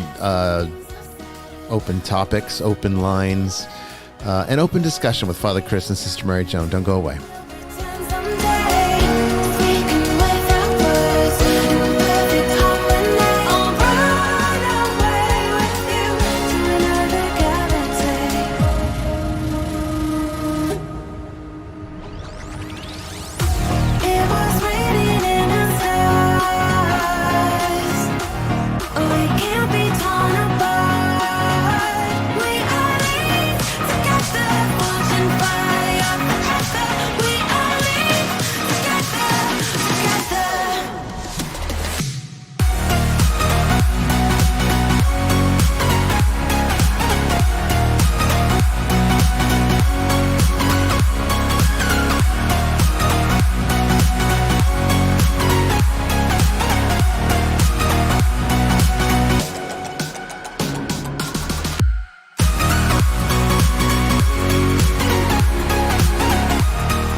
Well, so much of a fascinating topic. Sean is such a great guest. I'm really so happy that he was able to spend the last 2 hours with us and, you know, going through some of the fascinating things that he experiences in his work. I mean, he's really heavy into the paranormal investigating side of things.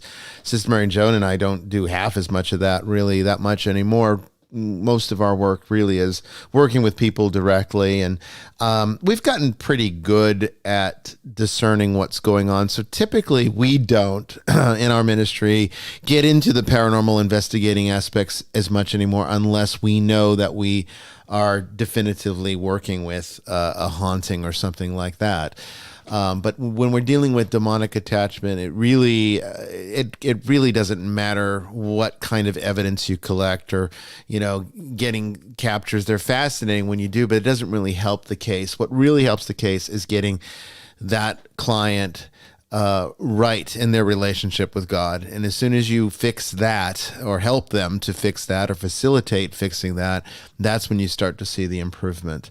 So, you know, I don't get to do as much of the paranormal investigating that much anymore. Well, in the early days of this ministry, we had a lot of hauntings and we did a lot of haunting stuff. But these days we're getting pretty good at picking the cases that are the genuine demonic cases. And at that point, we don't really need to spend too much time using SLS cameras or EVPs and collecting, you know, that kind of thing. And sometimes we still do, but not as often as we used to. Not as often as we used to. Right, sister? Sister, I don't know what's going on here. I'm not hearing. Go ahead. I'm sorry. Go ahead. Oh, it was on your end. Okay. No, it was on my end. I remember us doing 2, 3, 4 investigations a month sometimes when I first came on board, and it was exhausting. Yeah. Especially when most of them were just your typical hauntings. Yeah. And then, you know, most of the clients didn't really want to resolve the issue. They never do. Almost never do. So it was a lot of hard work for little return, but I mean, we did help some people. That was always good. You know, Father Chris, I'm curious. One of the things that we see a lot in paranormal investigating and the works that, you know, that we've had to do is people, thinking they have a demonic event. And really what it is an unrested spirit. Usually, not always, but usually as the result of ashes left in an urn somewhere as a decoration piece in the house.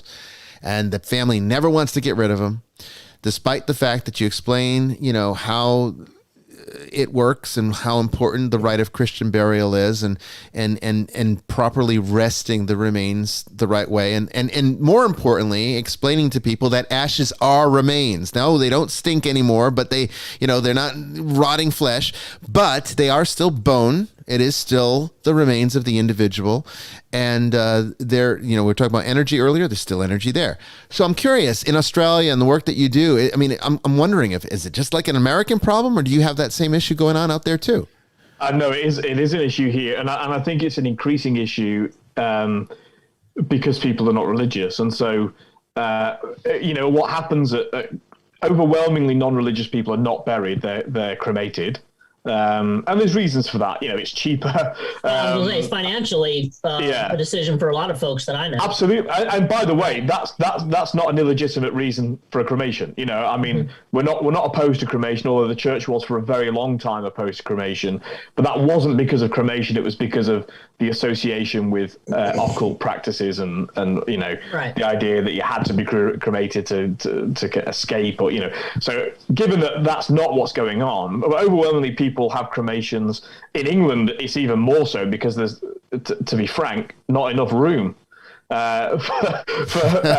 it's true, right? 60, 70 million people that live in the UK, and it's a pretty small country. So anyway, but that's by the way. So overwhelmingly people, and I've seen them, when I've been doing funerals at the crematorium. I mean, it's great when people do ask for a priest to do it because, you can make sure it's done properly. Yeah. And then, so what ends up happening is all they know really is what's happened from the church. So you have this sort of imitation of the church, the chapels, they're called chapels. They have, the sort of Gothic shapes that Gothic churches had. And then they go through this kind of ritual, which apes the Christian ritual, but isn't Christian because it doesn't invoke God. And then at the end of it all, a couple of days or a week later, they end up with a load of ashes. Yeah. And they don't know what to do with them. I mean, how are they supposed to know what to do with them? Yeah. And they think, can I just chuck grandma in the flower bed? Or, the services don't give them really much instruction. They pretty much make it seem like it's perfectly okay to take this home. Yeah, well, and they arrive, and there's no instruction of what to do with them. Right. Now, interestingly, in Australia, there's still a remnant, especially in regional towns. There's the remnant that they actually do bring them to the church and say, "Oh, can we put it in the memorial garden?" And that's great. And by the way, we never turned anybody away. Right. And neither would we. But yeah, I mean, if I go to someone's house and we're experiencing some problems. Normally, people don't phone up and say, my house is possessed. They just say, there's some problems. And so, before I do a blessing, it's now amongst the first questions I ask, are there any ashes in the house? Because it's so common that's the problem. It's so common. Yeah. And so, and I say, earth to earth, ashes to ashes, dust to dust. I don't even like columbarium. These, and they're very popular. They're very popular in the Catholic Church. Walls where people get put onto a shelf, basically, and then have a plaque put in front of it. Yeah. For me, that's not right. I mean, it's on holy ground, so, it's better than nothing, but we're supposed to go into the earth from which we were formed. And so, I think it is a problem that it's understandable that more people's ashes are hanging around. And look, I'm not heartless. There are people who die young, and their parents, their parents are relatively young, and it's very hard to let go of that. But actually, that's even more essential, more important to let go. Because that's part of it. You're not going to grieve properly until you do. Well, not to mention that a young person's not going to have the same, I think, levels of spiritual sophistication that will bode as well for dying well. And I wish that we had more dialogue about that within the church, because I think it's sort of swept under the carpet of just, the routines of living the idyllic Christian life is sufficient, and which it is. Unfortunately, most people are occasions though where you can get into that. I mean, a lot of people come for the pastoral offices. They want their babies baptized, they want to get married, they want funerals. They're all opportunity, especially like marriage, is a great opportunity to say to somebody some hard facts, which is, especially in the Instagram age, you say, you know, one day you're going to be married to an 80-year-old with any luck. You know, so if all you're fixated on is the you know, the kind of sexuality of now, or you know, and the follow-on thing to say is, and one day you might have to help them die well. Yeah. You know. Yeah. And there's a reality check for people who are, you know, in their 20s, 30s, and thinking, you know. And fair enough, you know, they're excited in the romance of it all, but actually it's far more helpful to say, you know, the reality of life is death. And so are you, and as marriage is at its best a lifetime commitment, are you prepared for those things? And for me, you know, you get far more converts at funerals than you do at baptisms and weddings. Mm-hmm. Yeah. You know, people after with funerals can't help, if it's done well, have to confront the reality of death. And that's what inspires faith, actually. I think that's very true. And I think it is something that we don't have enough, again, conversation about. Lori in the chat room asked, what about pet remains? We've talked about that. We've talked about that. You know, I can talk from a personal experience with a case that we worked. This might have been before your time with us, Sister Mary Joan. I think it was actually, but there was. You told me the story though. Yes, well, there was a case. It was very severe haunting. I mean, crazy stuff. I mean, we were very nice house, beautiful house, and they were. Well, I mean, it was basically like poltergeist activity, but at night they would leave a recorder going. And then in the morning, go back and, you know, and listen to it. And it sounded like people in an auditorium. It sounded like there was like 20, 30 people all having a conversation, kind of like the ambient noise of a crowd is what it sounded like. And this is like at 3:00 in the morning in this house with just two people live, a big house, but just two people living there. And they're both asleep. So, you know, we were trying to get to the bottom of this, trying to figure out what it was, because it was certainly not demonic. There was nothing there that seemed to be malevolent in any way. They didn't have any signs of attachment or anything. There wasn't obsession or oppression, anything that would be of concern in that regard, only the fact that this was disturbing them so much that they basically told me, if you can't fix this, we're moving. We're just going to leave this. We'll abandon this house before we, you know, deal with this any further. And so, you know, we couldn't get to the bottom of it. You know, we went back about 2 or 3 times, and I think it was on that last time, the third time, I believe it was, where I noticed an urn on the mantle. I didn't notice it the first time, and it was a small one, so it almost didn't look like an urn. And I looked at it, I said, is that an urn? And they said, yeah. I said, whose ashes are in there?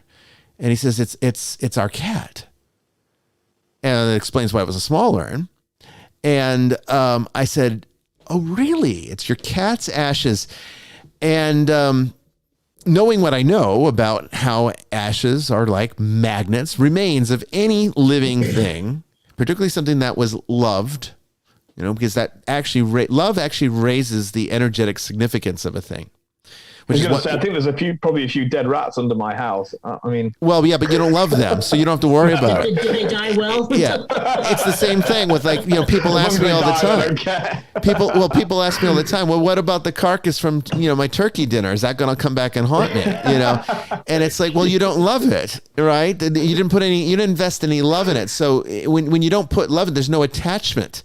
So there's nothing to build energy exchange, and so there's no issue there. So no, the bones of the animals you eat are not going to haunt you. But an animal that you loved absolutely can and would. Not so much that it's the animal haunting you, but that it becomes an energy point that attracts the attention of other spiritual energies in the vicinity that would have ordinarily passed it by.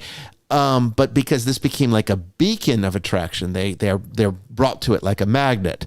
And that's what it was. And so when we had them rest those ashes, the problem went away, and they never had an issue again. They were able to live very happily in that house to this day. In fact, I believe we've lost contact. It was a long time ago. But, you know, that was an example of how important it is to even rest pets' ashes. Same thing with dolls. You understand about we talked about like haunted dolls, and Zach Bagans with his doll collection at the museum. Why dolls? Why are dolls haunted? Why are stuffed animals haunted? Why do we see that? You don't ever see like the boys Tonka truck haunting them. It's never, it's always like effigies, usually dolls or stuffed animals. Why? Because they love that an individual, particularly a child, puts into the object. And because it is an effigy, there's going to be a higher level of capacity for love. You might have a favorite toy that's like an airplane or fire truck or something, but you're never going to be able to express love to it the same way you could something that is an actual effigy that has the characteristics that you have, where we're designed to love that way. Okay, we're not really designed to love objects. We're designed to love individuals and each other. And an effigy can simulate that archetypally, which creates the energy exchange that's necessary for this type of phenomenon to occur. So absolutely, pets' ashes should be rested. Now, the fact of the matter is, let me preface this. A lot of people say, well, I've had ash, I've never had a problem. Well, good for you. I mean, it's just like, smoking. There are people, I've known people that have smoked, 6-7 packs of cigarettes a day since they were like teenagers, and they're like 85 years old and never had cancer. I know people like this. And then there are people that never smoked get cancer. So the fact of the matter is, it's always a little bit of a luck of the draw, but why increase risk when you don't necessarily have to? So yeah, having ashes in the house is not a definitive absolute it's risk also factor. a sign, though, isn't it? I mean, if somebody's got, I'm a pet lover. I've got 2 cats at the moment. I've had dogs in the past and all the rest of it. I'm an animal lover. Although I'm not an extremist animal lover. I'm not a vegetarian. I love them. I just love them differently. Sometimes I love animals on my plate.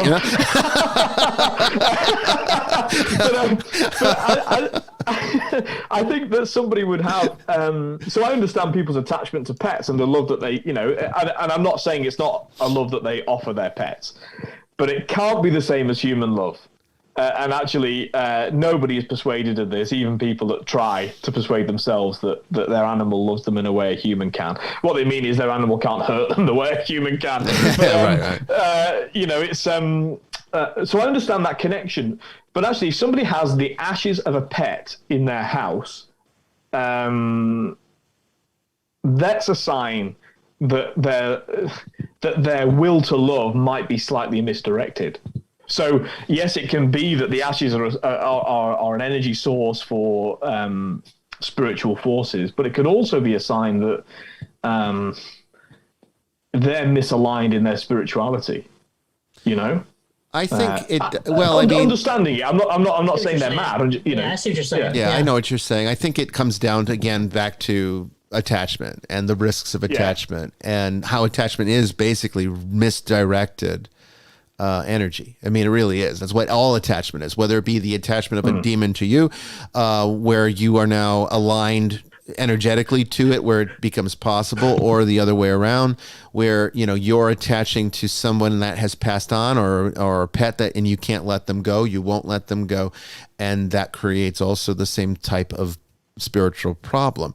So hopefully that answers the question. Animals obviously are not going to carry the same risk that having a human being in an urn in your house is going to, but the important thing is, and this is again why, like I started this show off talking about my plan to one day have a monastery with a cemetery.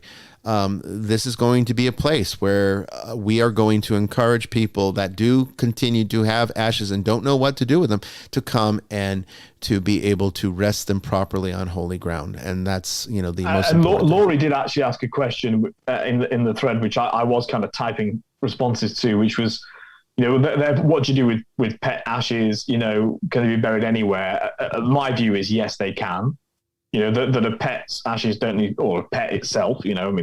I wouldn't go to the trouble of having a pet cremated. I'd just bury it, and I have done. Mm-hmm. that doesn't need to be in holy ground at all. It can be in your garden. I've never known that be a problem. I would actually suggest what I would even add to that it's best to put the ashes at rest in a place that's separate from your home, but a place that the animal would have enjoyed in life. That way, the residual energy that does retain itself for a period of time, there is cohesion there for a while, will be at its most optimal position to be able to move on happily. So I would say that also reduces attachment, because if it's on the property still, people still sometimes will go visit, and then it creates the energy. Lollipop cross. Yeah. And I mean, it does happen. I mean, granted, again, the level of emotional investment is the issue here. Like we have, we have a hamster. We had a hamster a long time ago. Levi's hamster, and it died. I remember the hamster. Yeah, and we buried it on this property. But we're not worried about that, because not that he wasn't a great pet, and that we didn't have at least some kind of affection or love for him. But it's definitely not what I feel towards Heathcliff, and I wouldn't want Heathcliff buried on this property for that reason, because I don't want the energy exchange to be adversely affecting the property and everybody that lives on it. Certainly a person should be buried in a blessed grave. Yes, absolutely. It has to be. Yes, holy ground would be the best option. I'd say for people that don't do that, for people that don't necessarily go that direction, I would say, well, the other option here is to, at the very least, better than keeping it on your property, at least scatter it on the ocean or the mountains or someplace in nature. That's still better. If you don't want to do the holy ground thing, and I understand, a lot of churches charge. It can be very expensive to do this. We're going to try to create a program, hopefully someday very soon, where you can do this for free. You can either send them to us, or you can come to us with them, and we will do the proper procedures and have them in place. Would it be helpful to explain slightly what holy ground means? Because there's two kind of fundamental elements to what holy ground is. First of all is that it's consecrated to God, and so it's generally done by a bishop, can be done by a priest, but it generally is done by a bishop, which means that the ground itself has been, we call for the Holy Trinity to come and dwell, to offer his blessing to this place. But that secondly, it's not a place where people run over, play football. It's not so, because you shouldn't have people treading over people's graves. And that's not a superstitious thing, but unknowingly treading over people's graves is a better way of putting it. There's nothing wrong with visiting the graves of your family. That's what they're for. Right. Right. But the idea that you'd have someone's ashes and then just sort of put it on a football pitch. Or at the Pirates of the Caribbean ride at Disney World. That's a big one. Yeah, that's a big one. Yep. Yeah, crazy. Whereas at least if you scatter them on the ocean, that's why it's a good place to scatter. Well, I also understand that the Haunted Mansion at Disney World is Disneyland too is a big spot for people to scatter ashes when they're on the ride. And, it's interesting because there are reports that I have read and talked to people that have worked there that have said that the Haunted Mansion is actually legitimately haunted. And I used to think that, well, maybe it's just because it's archetypal projection, because you have this haunted anticipation and the entire ride builds upon the aura of what it means to be haunted. That it actually sometimes bleeds into the reality. We see that with horror films. We've talked about that with, Eugenie earlier. So, or last season rather. So, the fact is, that was what I was thinking, but I didn't realize just how popular and how common it is, even though it's very much firmly against Disney's rules, for people to just toss ashes, or at least part of them. That's what those folks were doing on the ride last time I was down there. Okay. Yeah, you might get some in your face and you'll inhale it. Right? Awful. I can't imagine anything worse. Disneyland or Disney World? Both. I've been to the one in Florida several times. Both of them have this. I always go on that ride too, and now I'm. There are times when I feel so English because I just think, what awful taste. yeah. It kind of is. It's Not kinda really a poor good taste. thing to do. Not really a good thing to do. We've got a caller here from, it looks like the Wisconsin area code of 608. Hello, Wisconsin. You're on the air. Wisconsin, 608. You're on the air. Hi. Hello. Hi. Hello. Hello. Hello. We can Hello? hear you. Yes. What's your question?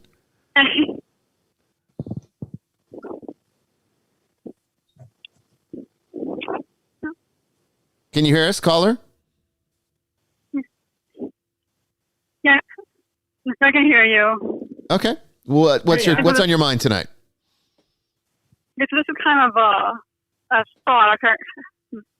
I've noticed this a lot in a lot of my dreams.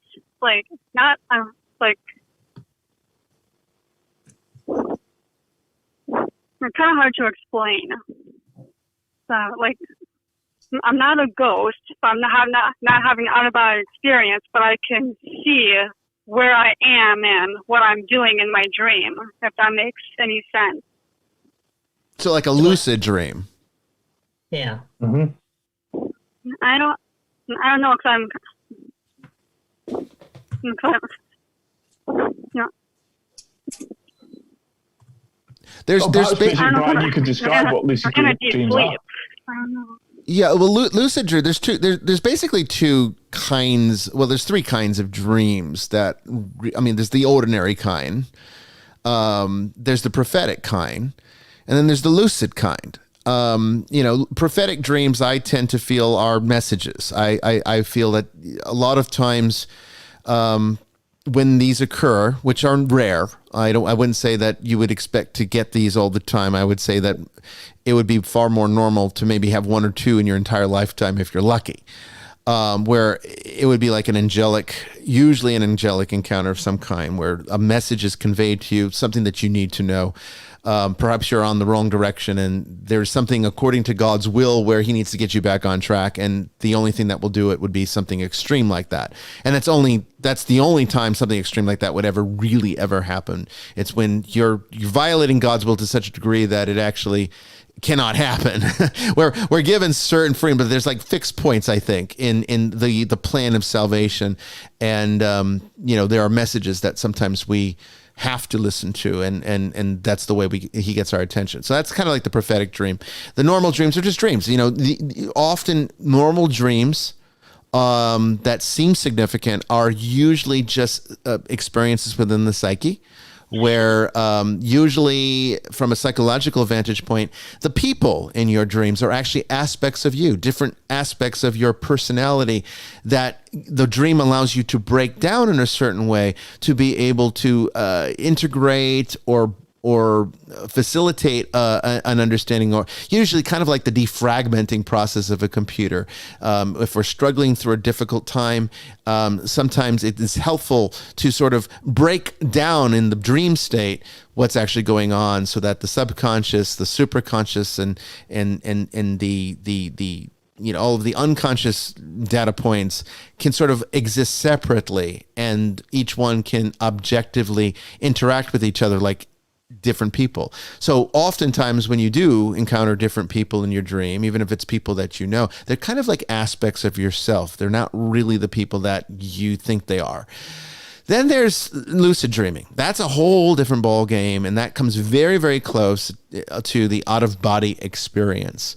They're not always the same thing, but they often do relate. So a person that can dream lucidly, which means that they are fully asleep, and they are fully in the dream state, but they are aware of the dream, and they can make decisions in the dream, and they can affect the dream according to their will. So that's all something that is part of the dynamic of lucid dreaming. Out of body is when it takes it one step further, that you actually project out. And some people would say that's not even a dream anymore, that really actually did happen, but it feels dreamlike because you're sort of existing in your incorporeal spiritual form. And of course, that's not an experience that we tend to be able to relate to. So it feels like, a dream state when it really is actually something that's physically happening. There are other people that have beliefs that dreams are real alternate dimensional states, and that all of the dreams that we have are actually experiences that are taking place in another dimensional reality. I guess from a certain point of view, you could say that's might be true, because let's face it, our mind literally is an entire universe of potential. So all of our dreams, our thoughts, our feelings, our wishes, our desires, our fears, all kind of exist in this reality, and our imagination can take it into any world and build any world we'd like. So all of that is kind of pertinent here. I think Bishop Bryan also, just in the chat there, I know who Firth is. He's a priest friend of mine. Father Walter has made a comment that actually is relevant to this, and also to lots of things that we were talking about with Sean, which is that our world is so busy. I'll just quote him: "Our world is so busy. We're bombarded by signals and messages nearly all the time. With all these voices hitting us at the same time, it can be very difficult to hear God speak." And I think, there's a pattern to this, both in dreams, in waking state, and in paranormal investigation, that there's so much competition that it can be hard. And I think, so that's one thing. And the other thing to say is to our caller, it might be worth looking at Carl Jung's writings on this, because I suspect that if it's anything to do with what was mentioned earlier in the chat on YouTube, about sort of having dreams about trauma and how we process that, Carl Jung's a pretty good place to start. And there's loads of easy ways in online on Carl Jung. He's one of the most written about psychologists ever. So, I'd encourage the caller to look at that. But I am interested in Father Walter's point of being bombarded with, there's no question about that, and I think that's a fantastic point. I think that's why most of us have problems getting to sleep, is because we're so bombarded with these signals and messages. I'm listening for the still small voice of God, as the scriptures say. It's I think that's where prayer, meditation, contemplation, the monastic system, oratio, contemplatio, meditatio. These are systems for slowing down our mind enough to actually start paying attention again, because we are so we're just so overwired with stimuli, and particularly today. It wasn't always this bad, although I always think that this was a pretty noisy world, though. So just social media and television and even, unfortunately, podcasts like this one creates a noisy world. And it's very important to take time to, I think that's why getting out in nature is so important. Taking walks. Oh yeah, that's a big thing for me. Yeah, that's why I went to the cabin. I went to the mountains a couple weeks ago, and I just spent the whole week just at a cabin doing literally absolutely nothing. I logged onto my phone a few times just to kind of do a few posts to the audience, and I did a Facebook Live one day, but as soon as I was done, that phone just went to the wayside, and I just spent time, sitting. That's why I love cigars. People always say, "Why do you smoke cigars?" I don't smoke very often. Maybe 2 or 3 a month in the warmer, months. I don't really have them very often. But the reason I have them, because it slows me down. It gives me a reason to sit there for 3 hours without having to do something or think that, oh my God, I got to do this and I got to do that and I have to take care of this. All of that becomes noise in your head. And I think that it is important to pay attention. And I do think sometimes these more significant dreams are ways of the divine to sort of capture our attention and refocus us and redirect us, or communicate into a way that we'll pay attention. So good point. I like that one. I suggest, and I think I've said this before to another caller, start a dream journal. When you wake up, write down what you can remember, because it will fade quickly. I I did that for several years because I was having very vivid, like first person watching a movie kind of dreams, and write it down and look for patterns. Yeah. And there are different ways you can interpret it, different things you can even look up online on how dreams are interpreted. But that helped me. Sorry, I got this cough. That helped me try and figure out what was going on when I was going through that period. So dream journaling is very, very good to do because you'll go back to it a week or two later, what you wrote down, and you'd be like, oh my God, I don't remember any of this. But that's what happened. I also encourage people to learn more about another monastic practice, Lectio Divina. It is another way of sort of training your mind through something that's a little bit more tangible, particularly for people who are not experienced with doing this or praying this way. Particularly in the Protestant churches, I mean, prayer has been so often compared to like some kind of conversational thing. Again, it's noise that you're creating. It's not a lot of listening. It's not a lot of paying attention. It's a lot of just talking or asking for things. And that's really the least of what prayer is. Intercessory prayer is the least of what you should be praying about. Really, it should be about listening. Most of what you're doing in prayer should be silence. And Lectio Divina kind of helps to train you to do that by using something that is a little bit more tangible, by taking a focus on a particular passage in scripture, or even just a word. Doesn't even have to be anything more than that, and reflecting on it and feeling it, saying it slowly, maybe audibly, letting it, and then feeling how the passage just moves off your tongue, just living it, experiencing it, thinking about it in every possible direction, and just absorbing yourself in that one moment, that one verse, that one word, whatever it happens to be. And then spending your entire prayer time in that, be it for 30, 40, 60 minutes, however long you can. A lot of, monks, this is their practice. This is what they spend their time doing. The contemplative monasteries are very well versed in this. And that's something that anybody can do, but that's not a lot of things that people are doing. I tend to tell people, pick a moment from the life of Christ to contemplate and meditate on, or even just one line from the Psalms. Psalms are already geared and wired towards prayer. They are prayers. So and it's so much better than the kind of new agey approach. It's not even new age, actually. It's just secular. Meditating on me. I am my own most boring subject. And so, and if you're your most interesting subject, you got your priorities wrong. So at least focus on the scriptures obviously makes it distinctly Christian, but focusing on something, outside of you, that's the point of meditation. It's not to kind of shrink into yourself. It's actually to meditate, and Lectio Divina does that very well. Is so that you can actually open up your mind, because what it ought to lead to is the highest form of prayer, which is adoration. Yeah. Adoration of God, and that's why people go into the forest, even, not religious people, they go into the forest and think, oh my, isn't God amazing? It's that kind of process. And by meditating on the scriptures, that's what you're seeking to kind of, that's not what you're seeking. That's the byproduct of that.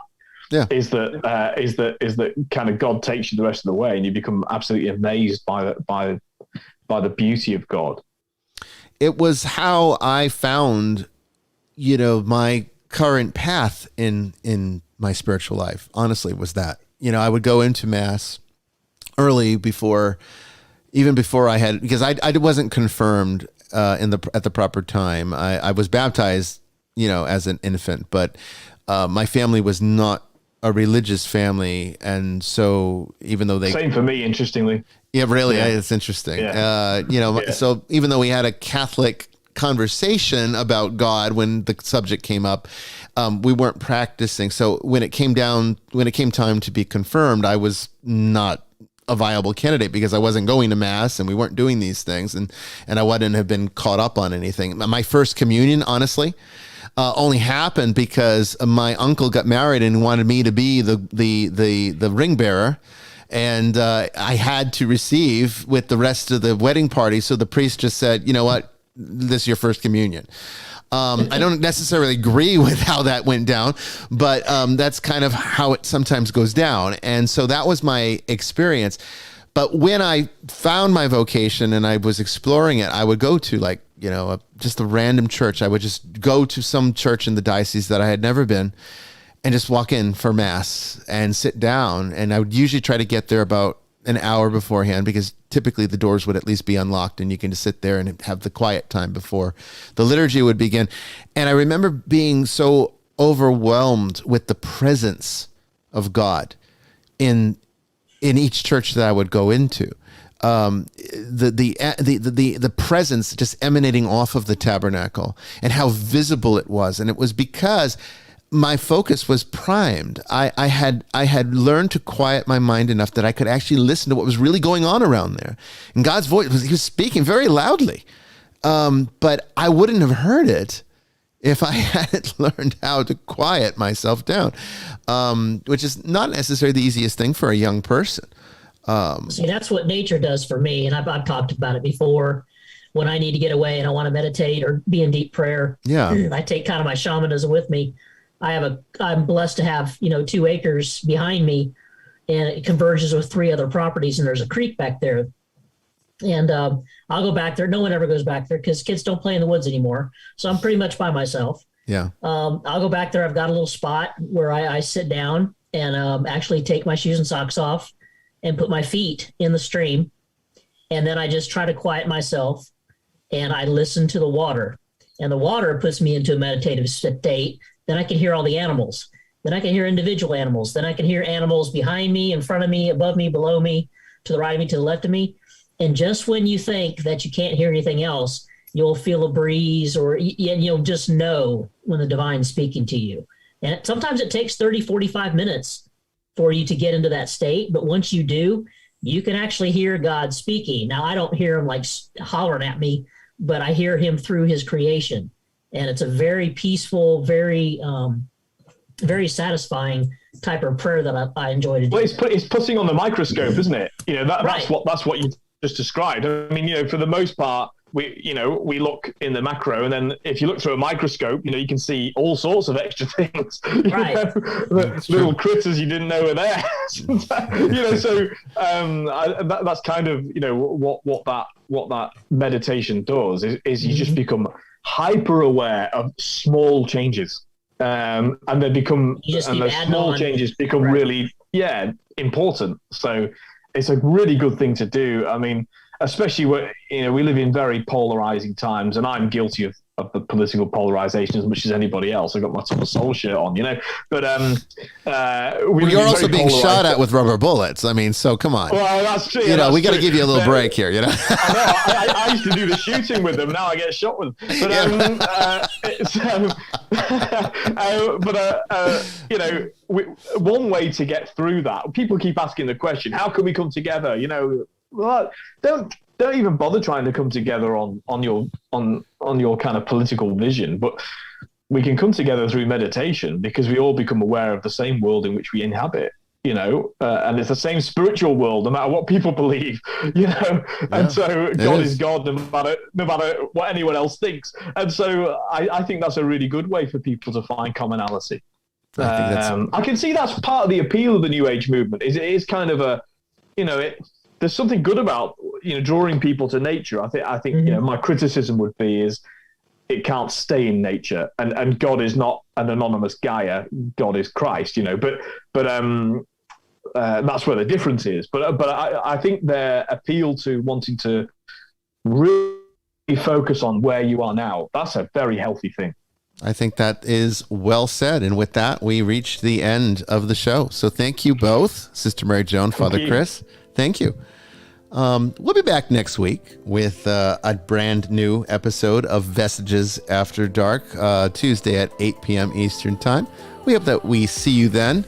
Until then, God bless, take care, and I'll see you out there in the ether.